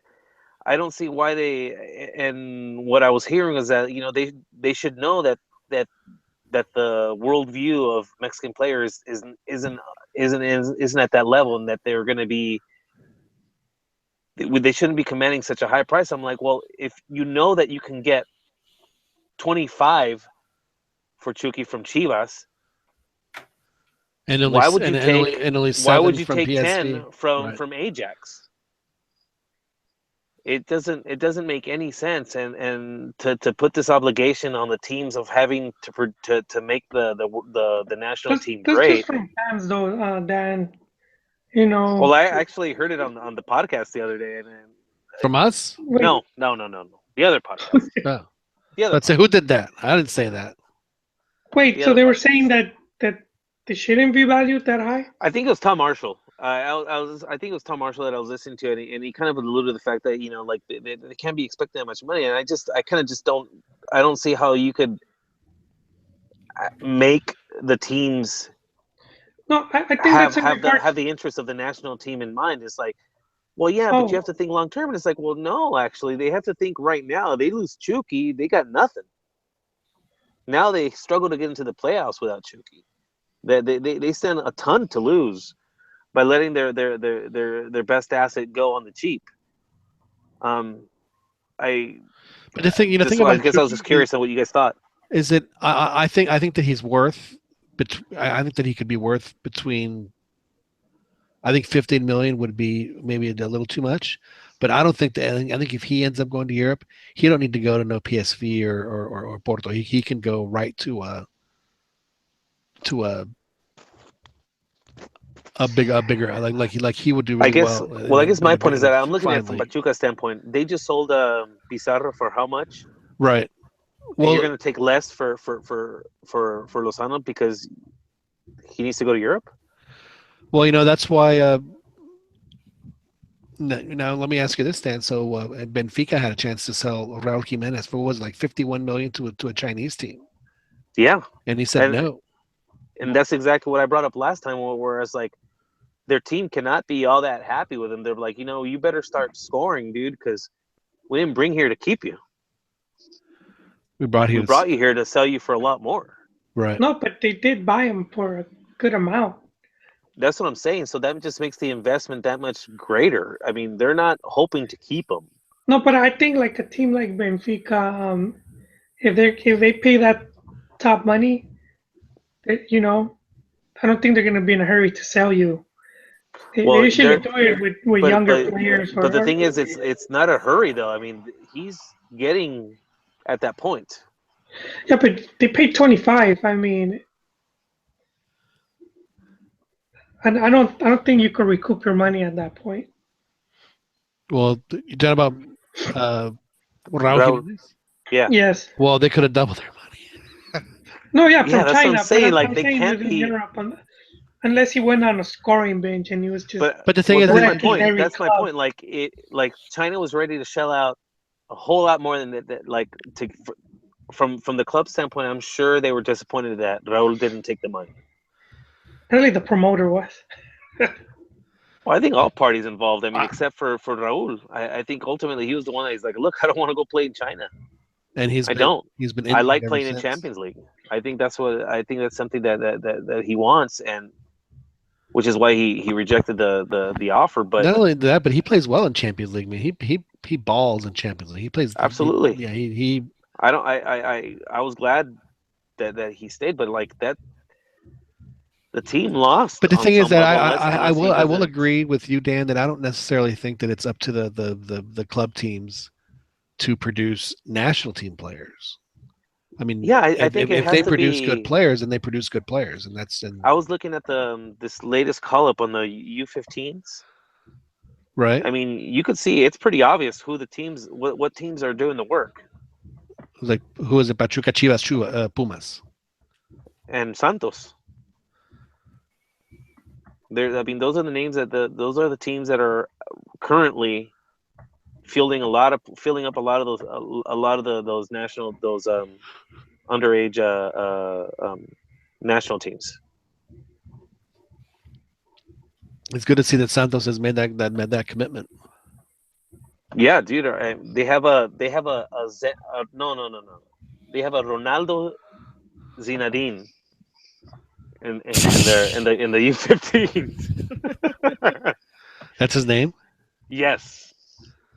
The parents were big fans of both players. They couldn't figure out which one to go with, so they gave them both. Ronaldo Zinedine. Yes. That is fantastic. Yeah. That is He's on the absolutely U15s. fantastic. He's supposed to be pretty good. No pressure though with those names. Yeah, absolutely not. Yeah, he'll. It's like Michael Jordan Jr. playing basketball. Yeah. So, but that those are decisions that those teams have made on their own because that's what makes them viable. It's not because they want to make because they feel compelled to make the national team great. I don't I think they're very two separate, distinct things that sure one benefits from the other, but you can't put the national If team needs to take care of itself. if the clubs produce players, then the national team will benefit. I mean, that's just. But now Pumas, one of their projects, one of their long term goals is to put 5 players from the cantera on. Is it the 2022 team or the 2026 team, whichever one it is? One of those. That to me is, it's what Pumas has done historically. So and to me, that is a good goal for them to have because it's part of their philosophy. It's part of who they are. They know how to do it. They've kind of. I watched actually a video about it today. They posted a video about how they're rejuvenating their cantera and how they're making it a top priority again. They brought in the guy who Who was this? Pumas. Pumas. Okay. They brought in a couple of Pumas lifers to come in to do things the way that they know how to do it. And they brought in a guy from Villarreal, a Spaniard, to help them out. And yeah, I mean they're doing it from like the 12-year-olds on up, and it's and they've just decided to recommit their efforts to doing what they did best. And I've said it many times, at least since in the Liguilla era of Mexican soccer, consistently, the Mexico's best players, every 2 out of 3 of them have come out of the Pumas Cantera. So Mexico, if you're a fan of Mexican soccer, you want this to work well.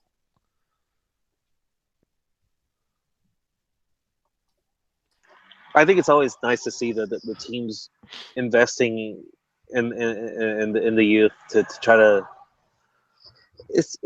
To me, it's kind of shocking that all teams don't take that route, at least on some level, because I mean you're essentially potentially getting players for free and potentially selling them for profit. So Seems like a the other no-brainer. problem, Dan, is you have to understand that Mexico is also an importers league. So they're like, why am I going to waste money, and time and effort cultivating a kid since he was 15 when I could just go down to Paraguay and bring me a 23-year-old who's already done and dusted and it's going to end up costing me less. It And there are reminds teams me that of do that too. It reminds me of the comments that Cesar Montes made. I'm not sure if any of you guys caught it, but apparently he said, like, if you're good enough, talking about the Mexican player and I guess scarcity of Mexican player now with the new rules and that because the complaint's always that there's too many foreigners, and he basically went out there and said that, at least from what I read, just briefly, that if they're good enough, they're going to play.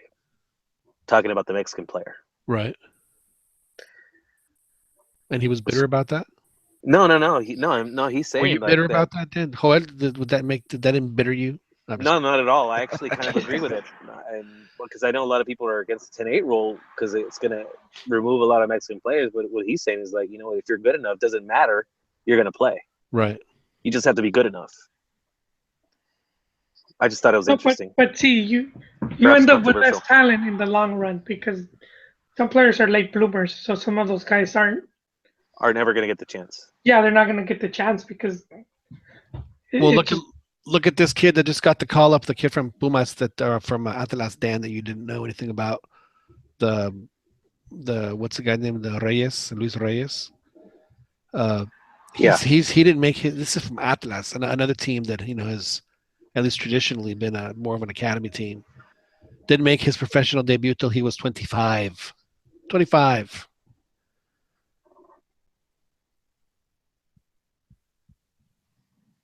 Yeah, that's a while. I mean, do you think that like when he finally, he was wearing the same uniform he was wearing as a U20, it was like the shorts were so short, they're like John Stockton shorts, and the shirt's really tight. They finally give him his new uniform. Yeah, so it's that is Liga MX for you. However, but let's get back to the COF list. So I firmly believe that because he's on these, you have to win now, or you're gone. Part that he has to prepare for what's ahead of him, and the Gold Cup to him, I'm sure the Gold Cup is like, the furthest thing from his mind at this point because he has to get have a comfortable enough margin going into June for the Confed Cup where he can just like play without any kind of pressure. So that's what he's preparing for. So he didn't, call up anybody crazy, or try a whole bunch of guys out. He's calling up who he knows, and what he needs. So hopefully the strategy will work out. They're also going to train before the Costa Rica game in Cuernavaca, which is, for those of you that don't know, is the quick weekend getaway spot for Chilangos in Mexico City. So it's a little further down the mountain. And that's where they're going to do their training. Now, Cuernavaca is, so it's not particularly far away from where they are. But I'm not particularly sure on what the altitude is. We'll find that out here in a second. And then he's understanding that hey, all my guys play at sea level. It's going to be hard for us to play at the Azteca. So they're treating the Azteca the way that the visiting teams treat it when they come into town.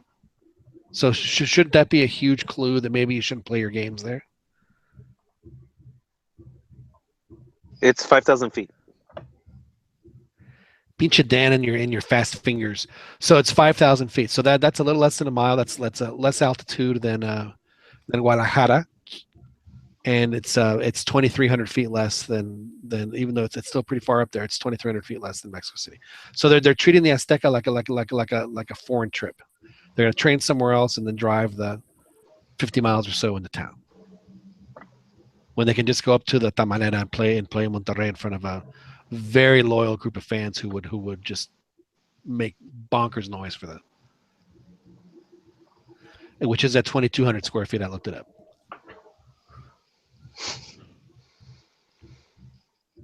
Please, somebody explain this to me why this is happening. Or why it's not happening. Joel, please. Talk me off the ledge, Joel. I don't know, man. It's difficult to understand some of the decisions from Federación Mexicana. No, we do have some comments before you jump in, Dan. My apologies. Yep. No. Max Cosme, thank you, Max, for listening. Says that hopes Rafa thinks about becoming a coach after his career. I think we can all agree with that. But he's got that pretty boy face, so I'm thinking the chances for him are going to be he'll probably have a future in TV at some point. And so Lozano could probably do good at a mid-table team in Europe. I think Lozano's going to be a little bit better than that, personally. Sergio Cruz joins us. Says my child's name is Pelé Maradona Blanco. So no pressure for that kid either. You know. So Joel, when you have kids, would you call your boy Jose Manuel? No. No. No. He wouldn't be El Chepito. I have no idea on names, John. I'll just do it old school Mexican style. You just go to the calendar, whatever saint day is, and then just So you could end up with Isidro, Melchor, whatever, you know. Right. I go for Pony, but wife rejected that one. Which one? Pony. Now you still have you agreed, Dan, that you would when Santos wins the championship that your boy would get the green. I said if white. I got drunk. If I got drunk enough, I would. You mean you would just do it to your boy after they win the green and white war paint on under the eyes? Oh, the war paint. I thought you meant the tattoo. Okay. Oh no. Oh well, no. No, the war paint. Yeah, I'll even post pictures of it for sure, dude. I'll change my Abby and have it be that. Well, if you did get a tattoo, you'd have to get it like on your neck, you know, right between your your chin and your collar, like so you could like have Santos like coming like peeking out over your tie at the office, you know, just Nothing says class like a nice neck tattoo. or maybe have like in the workplace. Yeah, with like a Santos logo, but like all tattered and have like a Jared Borghetti zombie looking guy like flipping somebody off, you know, just like peeking over your shirt. That's a good look. Yeah, it would be a good look. It would indeed.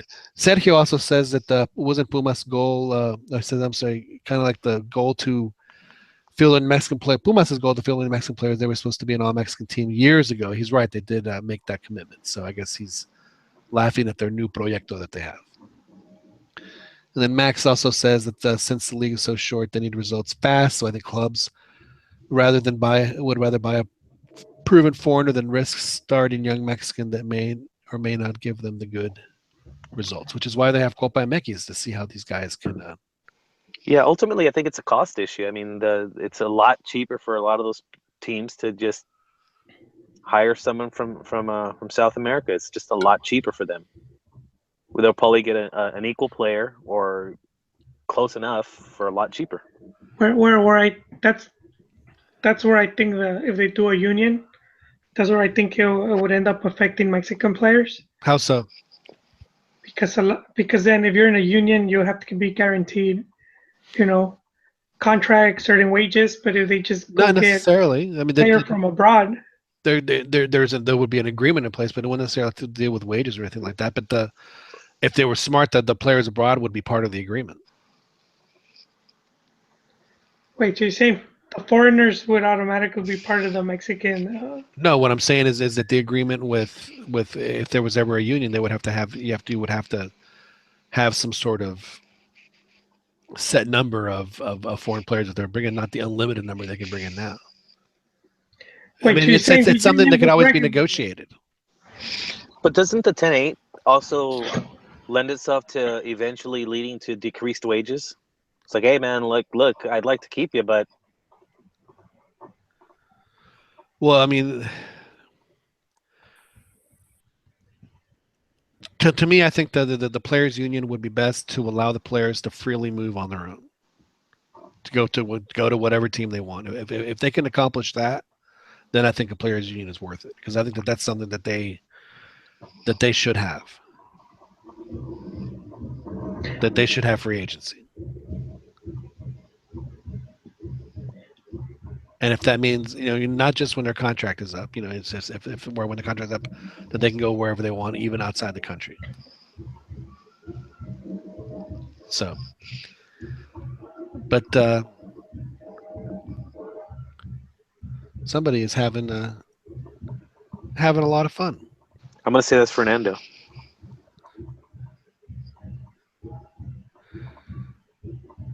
He's getting the party going, man. It's those are my neighbors. Is that what's is that what it is? They do tamborazo Wednesdays. Oh, I didn't mind it. It was we do our Eeyore's birthday every year, the little thing where I serve beer in April, and there's like a drum circle, 100, well, a lot bigger than that, like almost like 1,000 people. It's actually kind of cool. Yeah, no, I got my windows closed. Drums beat gunshots. So, do they practice at odd hours, Joel? No, just Wednesdays. That's good. My neighbors weren't as kind. Oh man, they like to get that practice going on early, around 7 or 8. We should invite the tamborazo onto the podcast, Joel, when give a little like a little 2 or 3 minute break for us. A word from our sponsors. That's right. That's exactly right. Yeah, so, it's funny. I don't get any of that stuff now. It's a pretty quiet neighborhood I live in now, but it just reminds me of back home. Like, man, I used to have a tamborazo neighbor too.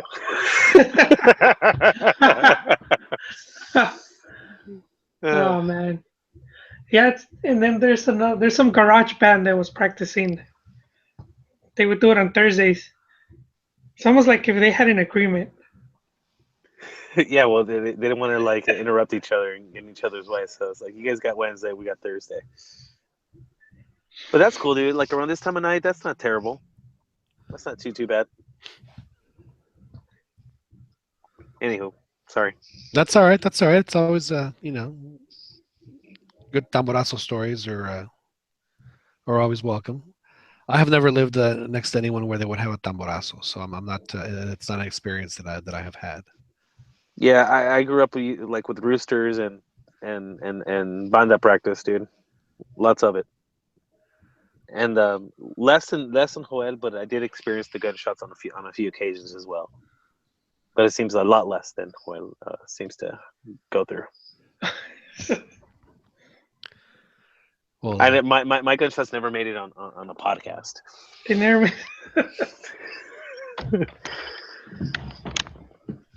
Well, it only makes the podcast better when we have sound effects. I'll just call them sound effects. So Joel, is Osorio going to survive to the Confedca? Is he going to get the wins? Is Azteca going to be nice to him? Man, I've been wrong with my Osorio predictions. Have been off, dude. It's because you want him. You expect him to fail.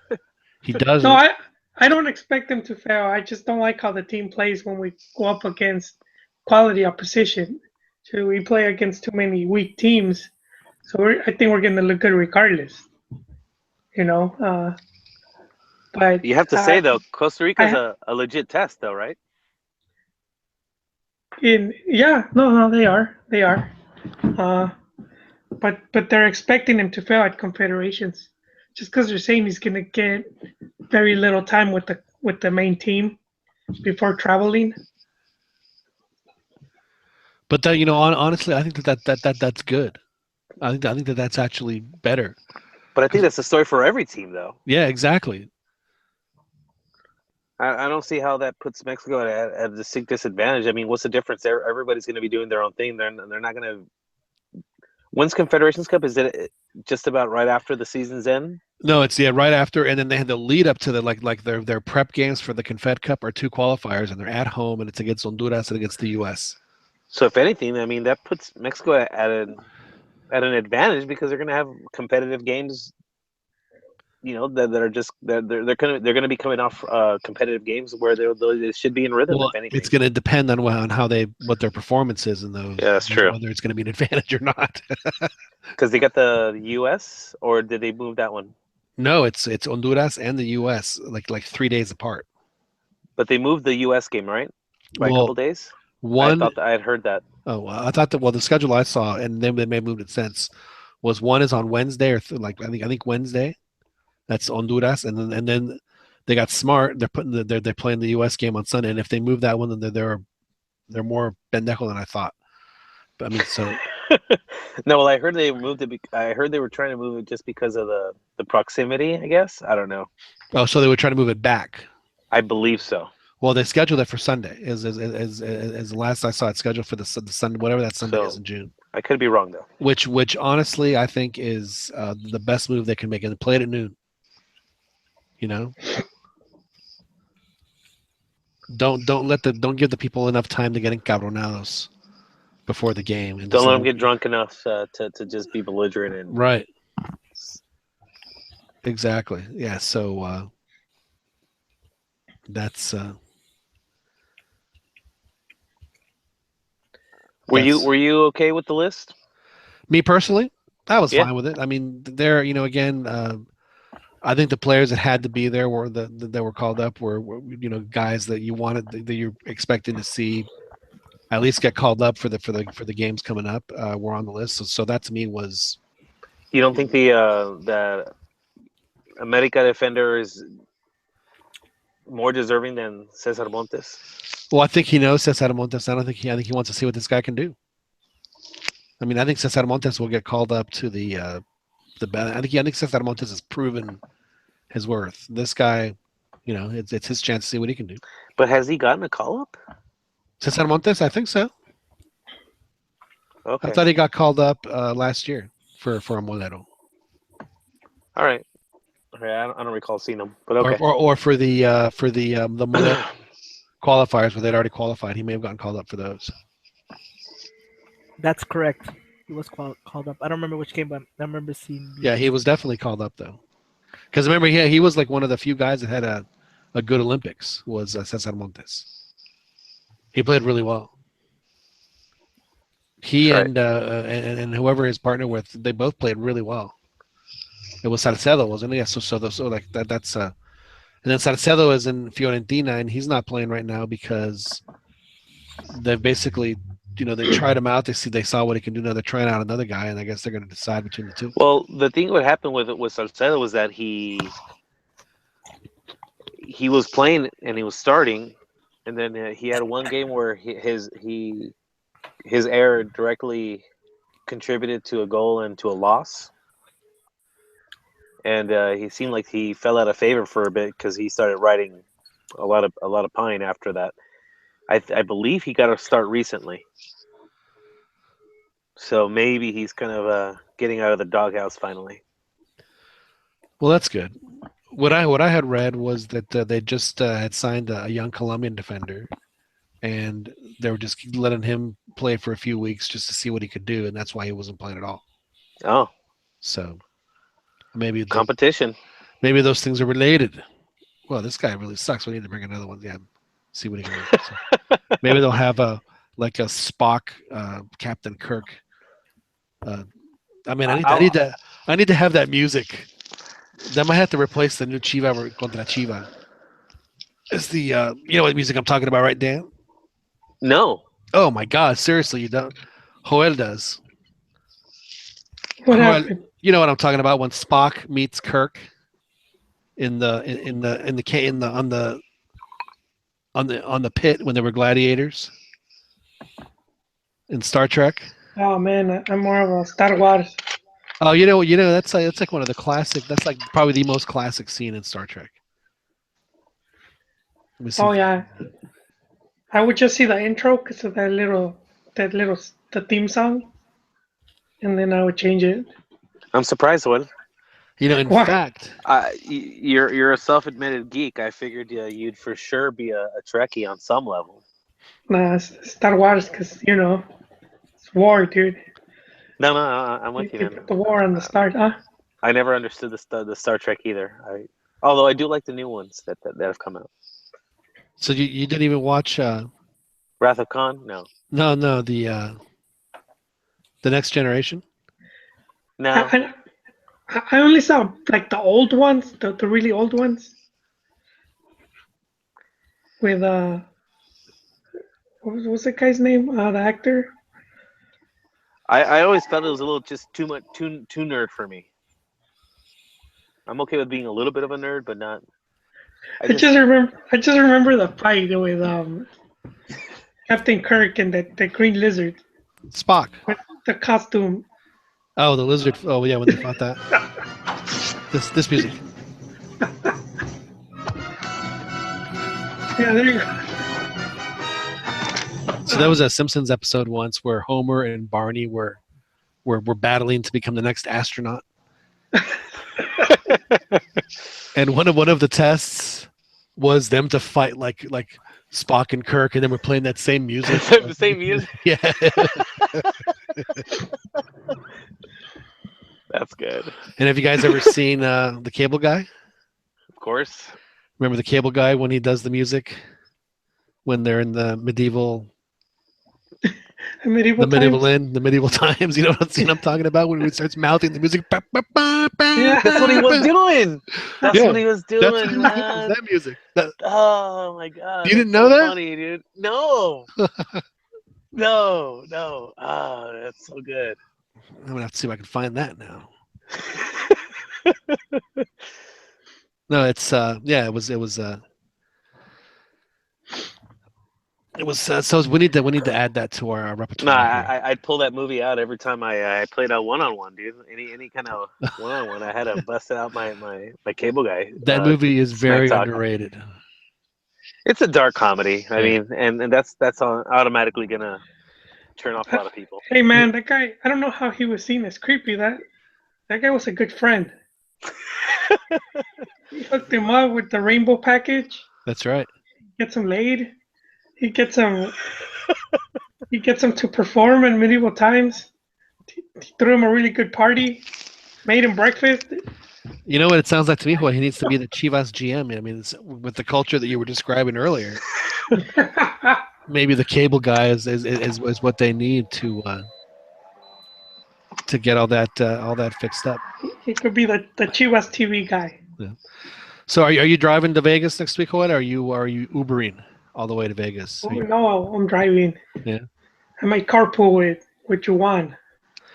Oh yeah, how far is Long Beach from your? It's like 25 minutes. It's Depending not bad. traffic, 25, 30 minutes. But it's the opposite way of where you need to go, though, right? Yeah, Yes. but he could pass for me. So maybe he should pick you up. Yes, sir. Yeah, I think that makes more sense. I'll pitch in for gas. Y'all should record your conversation because I bet you guys are gonna get some like level 10, 11 stuff, Chivas stuff. Very, very, very like super wonky minutiae of. The wife told me that It turns she's her all right off, with me doesn't it? going. Well, no, she says she's all right with me going. So I'm like half tempted to just apply for credentials, see if I can get it in. Well, you better hurry because I And think just that the bust out. deadline, if the deadline is already may have already passed. You might have. Okay. Well, that takes the pressure off then, because I was kind of half tempted. I mean, who doesn't want to go to Vegas to watch a game? Yeah, we would leave the night before, and then just return after the match. So you were lucky. I would have to come in. I would have had to have come in the day of, and then just leave the morning after. Oh That's what I I would would have done. preferred. I would prefer what you guys do. no, because one of the things is we want to catch a training session in the morning. Okay. Who's training session? Who's training? Mexico. Oh, that training session. I thought you had to go back to catch like some training session of one of No, Juan's. no. The Leave, pregame. yeah. Yeah, because they train like they do like 15 minutes where they, basically stand in front of the goal and play fusilados. No, like sometimes they'll train the day of the game, but they'll train just like they just warming up. When I was in France before the Eurocopa in 1992, France was in it, and they would broadcast their training sessions on TV. And the way that France would train, well, at least for what I watched, they did it for like half an hour. It was fascinating. Was they had like a regular soccer field where they had the goals at either end, but then they had uh, like four more sets of goals on the bandas. So wherever they were on like however they ended up playing, like they were basically playing in front of goal, and it was absolutely fascinating to watch them. Like they would either have to be either like instantly offense or defense, just depending on how it was set up or what the coach wanted them to do. It was cool. It was fun to watch. I'm not saying that Mexico's gonna do something like that, but it was something I'd never seen before. What do they usually do, Ho, when you see it? They just like practice set plays. You know what? Um, a lot of the practices have been closed. Like they'll just let you in the first 15 minutes, Right. And what, and what, do then you, what it's do you just see in those 15 minutes? They warm usually up. yeah, warm up or someone's like kicking balls at the keeper, or they're practicing like free kicks, just straight, direct free kicks. Right. But you're not really gonna see like set plays Right. or like scrimmage because I don't want to give up the lineup. Especially against those tricky Icelandics, the Icelandic folk, who had a great story in the Eurocopa, as y'all remember, in France, where they made it.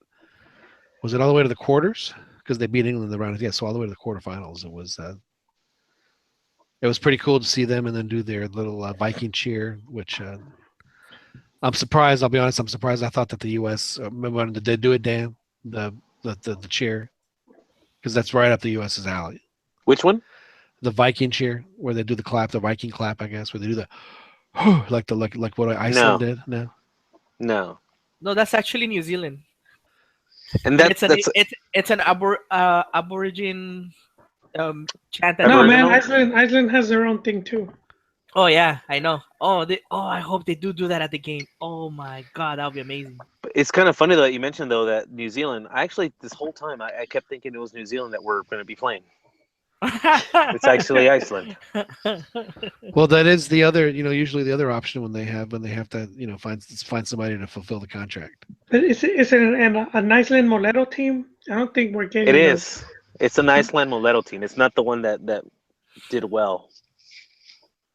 It's a purely domestic side that because I guess most of their players don't play in Well, a lot of the Iceland. Scandinavian leagues right now are on a break. That's why, like, usually, like the Denmarks and the Swedens and all those come to because they'll play the U.S., they'll play Mexico, they'll play like 3 or 4 games. But I guess nobody came this time.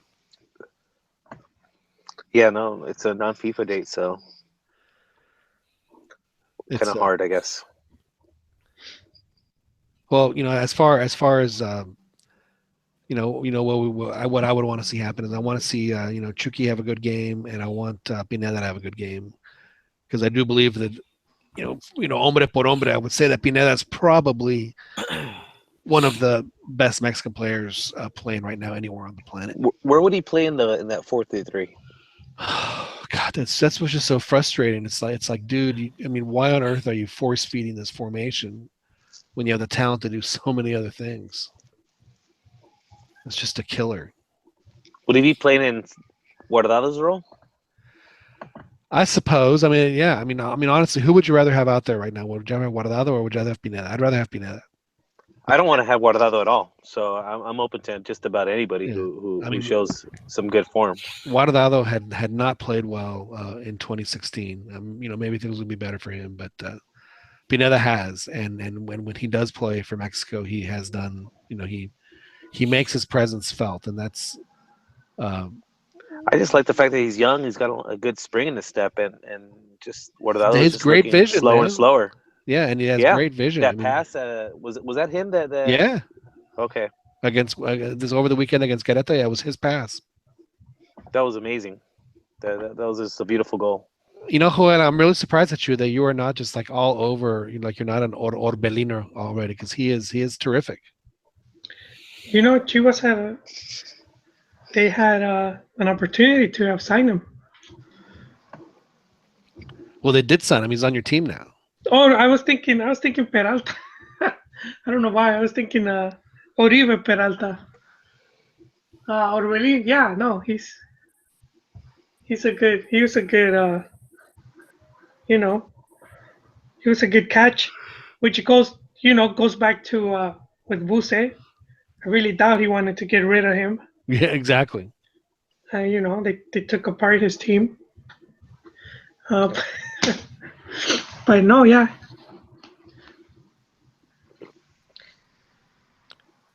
I could see him being in the club for a long time. Chivas. Yeah, before they end up selling him, which I think could possibly happen. As That's the one thing though. Like once they start getting called up, that's naturally what tends to happen. Like they start, and Chivas seems like they're a selling team lately. When it comes to guys that are viable, it's curious. It's a good way to I guess elevate the name of your team if you're constantly pushing people out to Europe. I think Chivas got a little Cheech drunk. I think that they saw that they kind of struck gold with Chicharito as far as not so much that they sold him, but that he was such a successful sale that they thought that they would dig it, but just all of a sudden become this factory where all these like Ulises and all these guys kept going out, and I don't necessarily think it's really worked out for them because it's not really something that they're set up to do all that much. Well, I guess if you were to ask the fans, I think they'd think it's great because it, in theory, would help the national team because they would be playing at a higher level of soccer. But I'm with you, man. I guess like lately, my outlook has not so much changed, but I guess I kind of understand where these clubs are coming from. I mean, it's like like we sell them so they can go do bigger and better, but where does that leave us? It's not exactly easy to replace some of these players. Right. But Pineda, I'm starting to drink the Kool-Aid on that one, John. Well, I mean, he's just he and the thing about and I'm hoping that he'll get maybe at least a taste of the Gold Cup is La Chofis, and I say it only because no other Mexican player plays the way he plays. Well, he's got that rare talent of the 1v1. I mean, that's and he also has vision too. I mean, then that's he can be just an absolutely just a devastating player. And he's a pretty decent finisher. It looks like. So I mean, I'm surprised and slightly disappointed he wasn't called up. Yeah, I was too. What's up with that? Why wasn't that Chofis called up? He's starting now, ain't he? Surplus to requirements, John. What kind of requirements? Yeah, but just like besides Lozano, who do you have that's really dynamic in that list? Gio, who's hasn't played in like months. Yeah, but I mean, and then when you go to the first team, I don't think Chofis could bench anyone right now from the first. Do you think? I think La Chofis would be an excellent addition to the Gold Cup. No, yeah, I think he has that potential. He brings that extra, that element. Yeah. Well, it's just that element though. Well, is rare. That's the thing that I'm impressed with is that like. Yeah, he's the only lead Mexican player in the league that is doing what he's doing. But also sometimes they negotiate with the club to see how many players they could take. So sometimes they won't allow because this is non-FIFA date. Well, that's what happened with this one. Yeah, that's true. No. The FIFA Gold Cup bait. is an official tournament. No, They I'm have saying no why choice. trophies didn't What pick he's saying Colorado. in this Oh. particular call-up, there's a lot of players that were like weren't allowed to leave. Like Oribe Peralta wasn't allowed. Yeah, and I think trophies could have been one of those. So I mean, yeah. Do you think Chofis was intocable?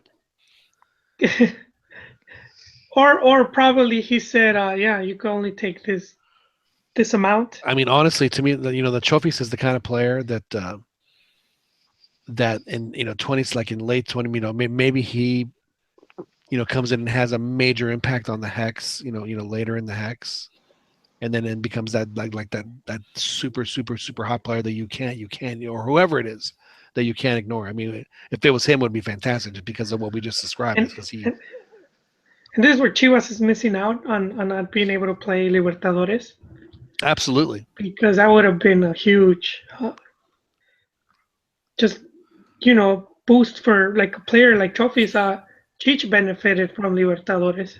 Not only that, I mean, You're gonna- Libertadores is a tournament that's made for guys like that, because so many guys want to play like that, and so which makes defenders want to defend the guys. So it's just one gigantic 1v1 tournament. Yeah, ultimately. your price would automatically increases if you do get in that tournament. Right. Your value just goes up. You're more proven now, because like overall, like as good as Mexico League is, it's still not seen as even though you could be doing good, you're still not gonna get as much credit I as think if it's you're not. playing. I don't know. I might be in the minority here, but I don't see a huge difference between the Brazilian and Argentine league. The difference is the fact that they've won stuff on an international level, but the leagues now, I think it's more circumstantial the reason that Mexico hasn't won one. Not because those teams are that much better.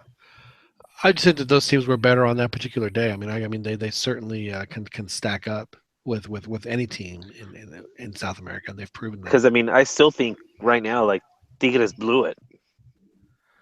I mean, that team should have won it. Absolutely should have won it. No doubt in my mind that they just choked. They ruined their a perfectly good chance of lifting the most prestigious trophy that they could lift. Yeah, and also they play players they had just brought in. They only had like what was it, like a month or less. Right. With some of them, yeah. No, the Jurgen Damm, Gignac, and Aquino. But they had already gotten to that point without them, though, hadn't they? Yeah. No, that's why. Yes. That's why they played them. I think Gignac only played one, the final, and that was it. He came in right in the final. And that was part of the thing too that I thought was probably at a disadvantage for Tigres. Or I mean, well, I guess it depends, but I just don't like the way that was set up. The finals played like months later. It seems like. Well, they always break it up like that. Is they'll go through the, up to the quarters, whatever it is, and then they take a break, and then they come back and play the rest of the tournament. Although I don't think that happened. I think that only happens in World Cup years, to be honest with you, because if I'm not mistaken, I may be mistaken. I don't know. The practice is still going on strong. I can hear. It stopped, and then they took a break, and it just came back on.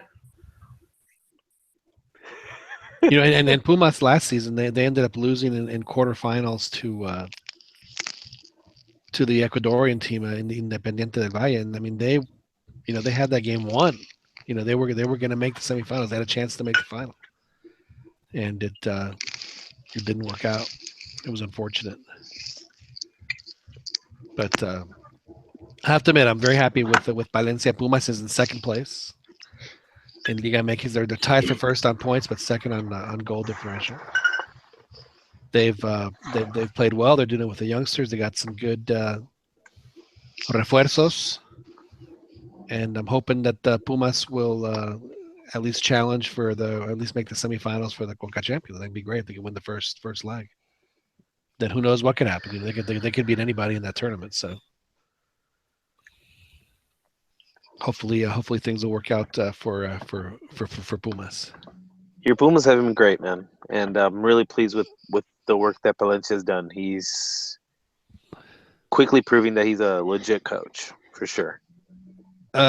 Fernando, I have to ask you, what is going on? Did the bad discipline that haunted America for so many years, did the Fantasma just move up north and then start haunting Rayados? Because all you guys do are just it's a roja after roja after roja. What's going on, man? Yeah, I was watching that game this weekend. That was terrible. That was like instant roja right at the beginning of the game.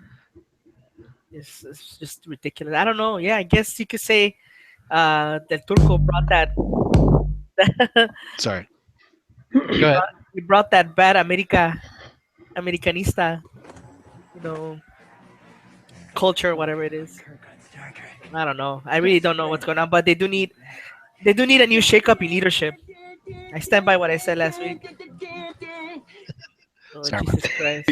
You found it. Well, so are you still bullish on your Rayados? Are they still going to do well, or are you just like time for the coach to go?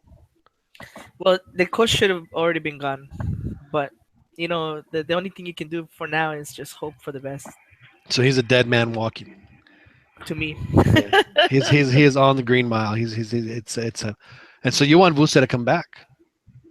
I would like Vucevic. Why did they ever fire Vuce in the first place? I have never understood that. He had some bad streak of results. Who cares? I know. I don't know. I have no idea, but that's just the way it goes sometimes. And remind me, how many championships has Monterrey won since Vuce was fired? 0. And how many championships did he win for them when he was coach? Was it 3? Well, he won 1 league title and 3 Conca Champions. No, he won more than 1. He won like 2 or 3 league titles. No, he won 1, 2009. No, dude, they won in 2011. He won 2 or 3 for. That's why they were in Conca Champions, dude. Yeah, they won 3 in a row. That's why. 3 in a row. That's why they kept going over and over. They just kept failing at the Clubs World Cup. They did do that. Well, To be fair, though, everybody mostly has failed miserably at the World Cup. except La Volpe, but that's another story. That was a. Well, you want to talk It about wasn't a complete fail. you always complain, Fernando, for teams that bunker and park the bus. Did you watch that game between Club America and Real Madrid? Hey, Did yes, you watch the game? Yeah, Hey, John, Yes. I got Buce's stats with Monterrey. Yeah. Hit me. 2 first division titles, 2009 Apertura and 2010 Apertura. Right. 1 Interliga, which was the one to qualify for Copa Libertadores. That was in 2010. CONCACAF Champions League, 2010, 2011. Yeah, 3 years in a row from 2010 to 2013. And FIFA Club World Cup, 3rd place in 2012. There you go. And I Yeah. believe that was the World Cup where that was like the Tecatito debut. That was where he scored a goal against Chelsea, if I'm not mistaken. What To year make did it he to make reach it the 5-1. final with Querétaro when they had Ronaldinho? Was that like was 2014? 2014 or 2015. I think it was 2015. Man, this guy They is took him to the pretty final. much every year, every 2 years, he's está disputando un campeonato. And He gets fired right after that. Yeah, I think that was a mistake to let him go, but he was going to go to the Mexican national team anyway and get fired again. When was he? Oh, well yeah. Yeah. We got. He got the boot after like 2 games. I think that was unjustified. Well, After they what, were. wasn't it? It was after 2 because he won the After 2, Panama. okay. Yeah, because he won the Panama game. Well, they were in full, and they were in full panic mode. And what do weak people do when they're like they want to they want to show, hey, this is, we're in charge here, so we're going to do this. So they want to exert some power, and that's the only thing they know what to do. Yeah, because it was Vucetich's fault that Chicharito missed an open net, whiffed at an open net. That was terrible. So let's keep reminding. This guy won with Tecos, man. I didn't know he was a coach. Yeah, he won with Tecos. He won with León. He could win with Tecos, man. He's won like 15. He's won 15 trophies. Vucetich. He's Technically, Vucetich got Mexico qualified to the what is it called, to repechaje. Come on, man.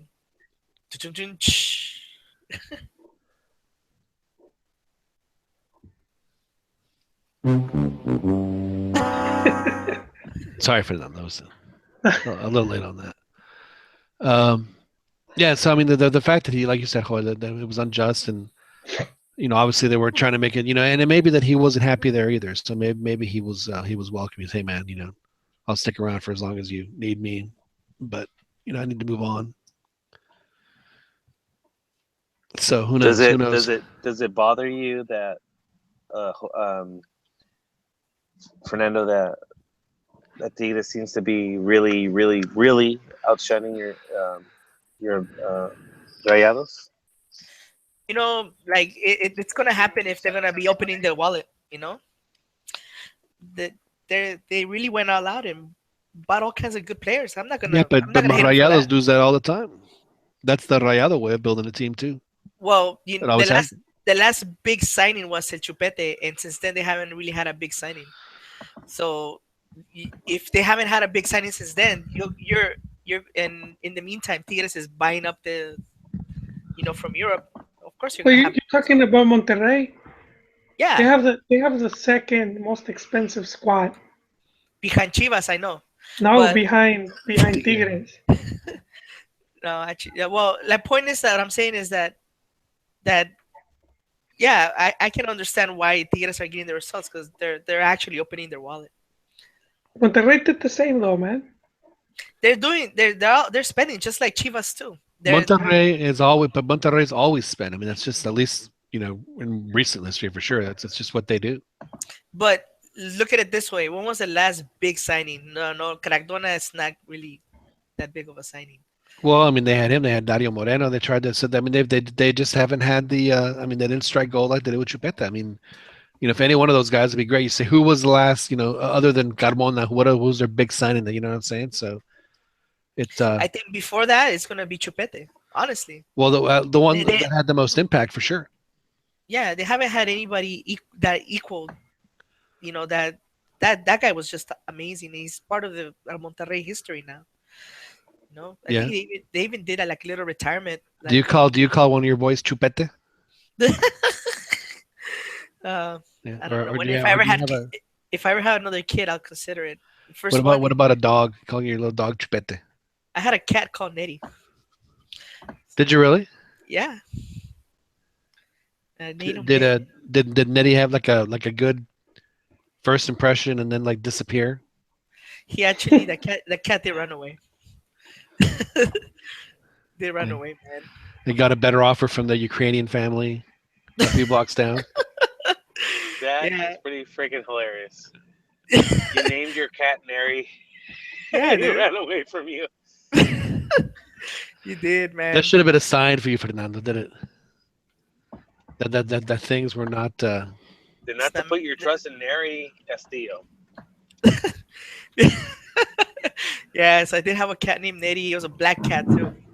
Once you go black, you never go back. I never had another cat since then. Poor guy. He just couldn't get over the death of his parents. Yeah. So very unfortunate. I would say he had more underlying issues. Well, he did, but that was obviously something that was a catalyst. him. I think that. Yeah, he just wasn't able to snap out of it. It was just very unfortunate for him. Boy, he did. He was quite the little mayfly though, wasn't he? When he first came out, woo. That Brazil game is going to be remembered forever. Yeah, That goal he got was pretty dope. yeah, it was that was If any, pretty amazing. if anybody's ever gonna look up the phrase Mexican greatness, they will see a reference to that goal. It is definitely up there. There's no question. You know, Were you we take a bow. were you on the bandwagon, John? At first, oh yeah, because because of that. I wanted Nettie to be like the 23rd pick for the 2010 World Cup. I wanted him to be the wild card. I remember telling my friend, I was like, you know what, man, this team is so good, and all we need is someone just to push the ball in, and this guy's it. I thought he was it. No, I mean he had a good. And then he played well against. They played Nigeria, and he played well against Brazil in a friendly, and yeah, I mean just he chased the money, and just a terrible situation. Yeah, Coach. the guy probably still does had issues, man. Like he just and wasn't able to sort them out. Kind of one of those tragic stories. Yeah, it was it's just very unfortunate that he couldn't get his head around.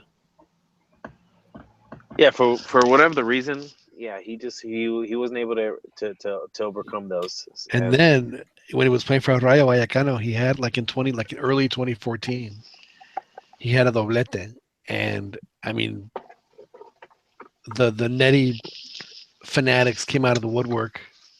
Seriously, I mean they came from everywhere, and we're like, maybe Netty needs to be considered for the World Cup too. Just because he scored 2 goals. Because people thinking he's back, this is the Netty that we're. I thought that Hugo would be able to rescue him in Pachuca, but it just didn't happen. You know what? That right there is solid proof that Hugo got lucky to catch him at that point when Neri was like shiny. If Neri wasn't in the picture, Hugo would have This is where a lot of your I don't know what to call it goes to crap though, because dude, you hate Hugo, man, but he gave your boy the chance that no one else did, man. I'll tell you this: any coach would have been crazy not to cap him. If who didn't cap him? La Volpe, I know. Yeah. I know but I don't. Not know only that, but he actually had Volpe, and Netty refused. Hugo convinced him. That was the best thing Hugo did. Well, he was the coach. Was he convinced Netty to play for Mexico?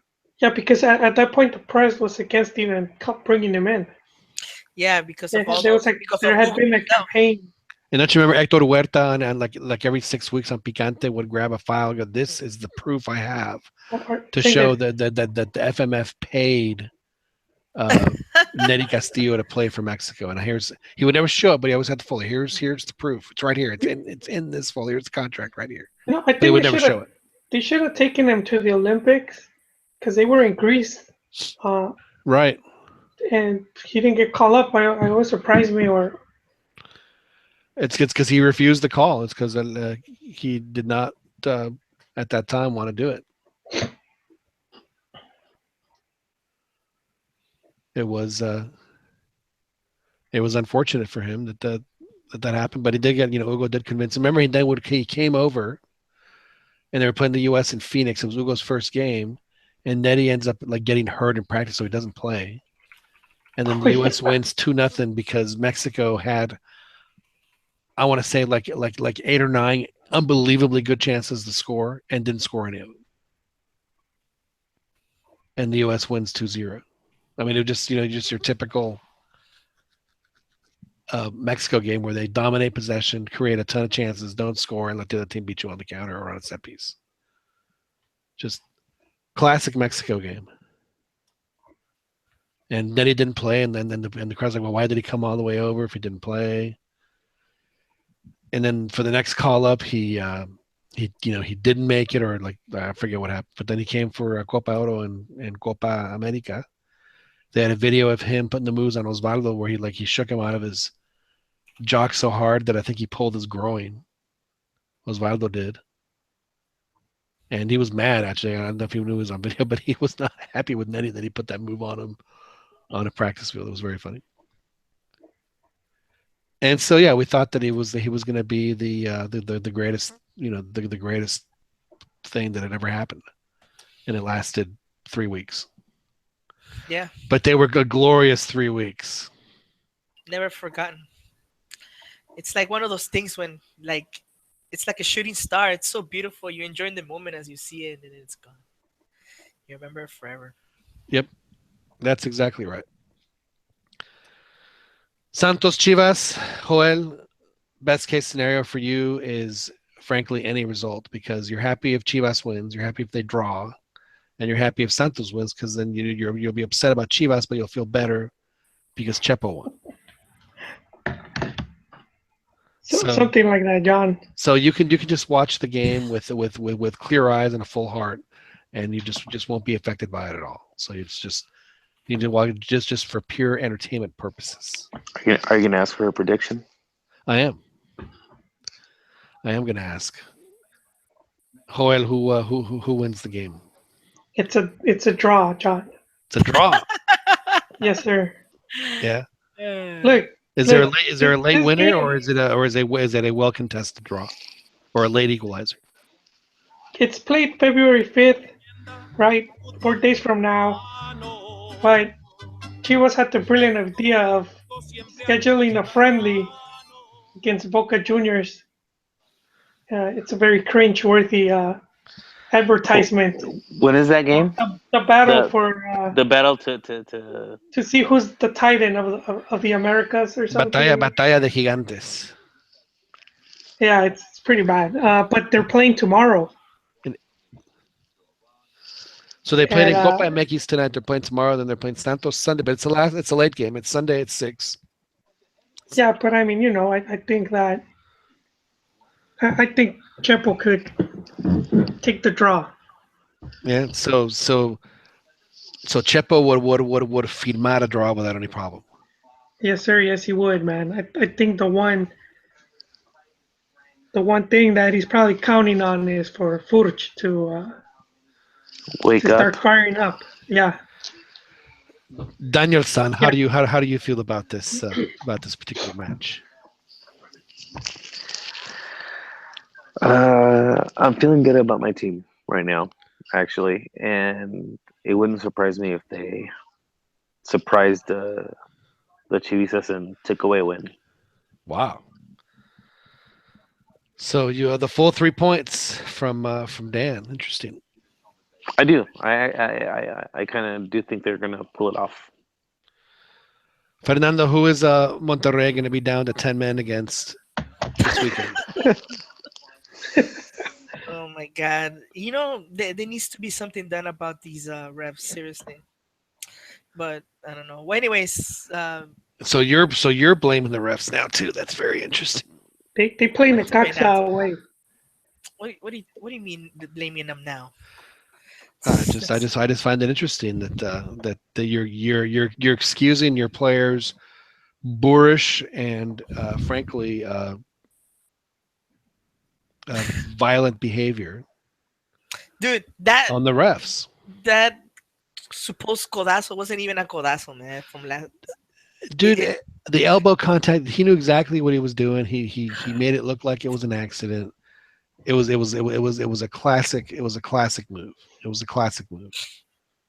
No, man, that was over exaggerated by the other person. I think he stayed there in the ground for a while. Yeah, because he really wanted to sell it. Yes, exactly. Yeah, because I'm gonna make sure this guy gets red carded. I'm gonna lie here motionless for 5 minutes because I just got elbowed in the face, just to make sure that this guy gets the red card. So is this streak going to be over? So you want Mohammed, you want him gone. You want him gone yesterday. You want Vucetich back so that your boys can go back to celebrating the way that they love. So they wouldn't be able to get him this tourney though, right? Why not? I think they have a rule where if if you already coached the team, you have to wait till the next tournament. You can't jump. No, so I would have to put it interino and then bring him in for the next one. So Monterrey goes to Necaxa. What do you think there? 3 points, or do you want them to lose so that your boy can finally give? Are you at that point? Have you become so bitter, Nah, man, Fernando, that you now want your team to lose so they can fire the coach? I'll never get to a point with any team. I don't want my teams to ever lose just for my own agenda, whatever. So for your okay, well that's good. So despite your own personal feelings, you still want the team to do well, even though that you know that your feelings would be more satisfied if other things happen. So you're putting your own personal satisfaction aside for the good of the team. I'm not a malinchista like, oh, I hope Mexico gets eliminated from the World Cup so they can get rid of La Volpe or all of the crap that people have spewed. I want Mexico to win. I want Monterrey to win, no matter what the circumstances. In the end, I want the team to get the objective. That's a good answer. That is frankly very wow. So I almost feel like I need to play like patriotic music. So Kurt, when Chepo returns to the national team, which he will, just going by the history of coaches with La Selección, you're gonna support him? I supported Hugo, who was even much bigger trash. So I'm gonna support whichever's on the bench for Mexico. Me estoy avergonzado. So yeah, I'm not I'm like I said, I'm not like that. That's not my character or the way I deal with things. So you will like you mentioned earlier, regardless of what the situation is, I'm behind my team 100%. I'm behind my team. I'm gonna talk trash. No matter how much bile I have to swallow down. Yes, how much throw up. I am behind my team. That's very admirable, Fernando. I applaud you. Me pongo de pie y me quito el sombrero, señor. I don't think I can swallow much throw up after I seen Hugo destroy our team years ago. But yeah, the one guy who brought the player that was so good that for 5 years. 5 years. Hey, you. I look at it the other way around. Hugo got lucky. We're his biggest cheerleader for 5 years. We're his biggest cheerleader. You know what, Hugo? You're absolutely right. Hugo did get lucky, but Hugo did the one thing that the other coaches could do. He convinced them to play, whether he got lucky or not. The whole team got lucky that he came. I mean, he was terrific. Yeah, I do agree. He burned very bright. Of that, there's no question. Going back to that. So Santos Dan says win, or it says draw. Pumas plays Pachuca, and it's actually so who knows what's going to happen there. I would love for them to win that, but I will again happily take a draw against Pachuca. There's no question. Where's the game? It's in Seoul. You win. Well, I hope. I mean, honestly, I really. No, the teams are very even. I think Pumas has proven already that they're going to be. Wait, what? I don't know about that. The teams being even. Yeah, I don't think Pumas is quite there yet. Pachuca has more solid squad. I disagree. Players have been playing together longer, and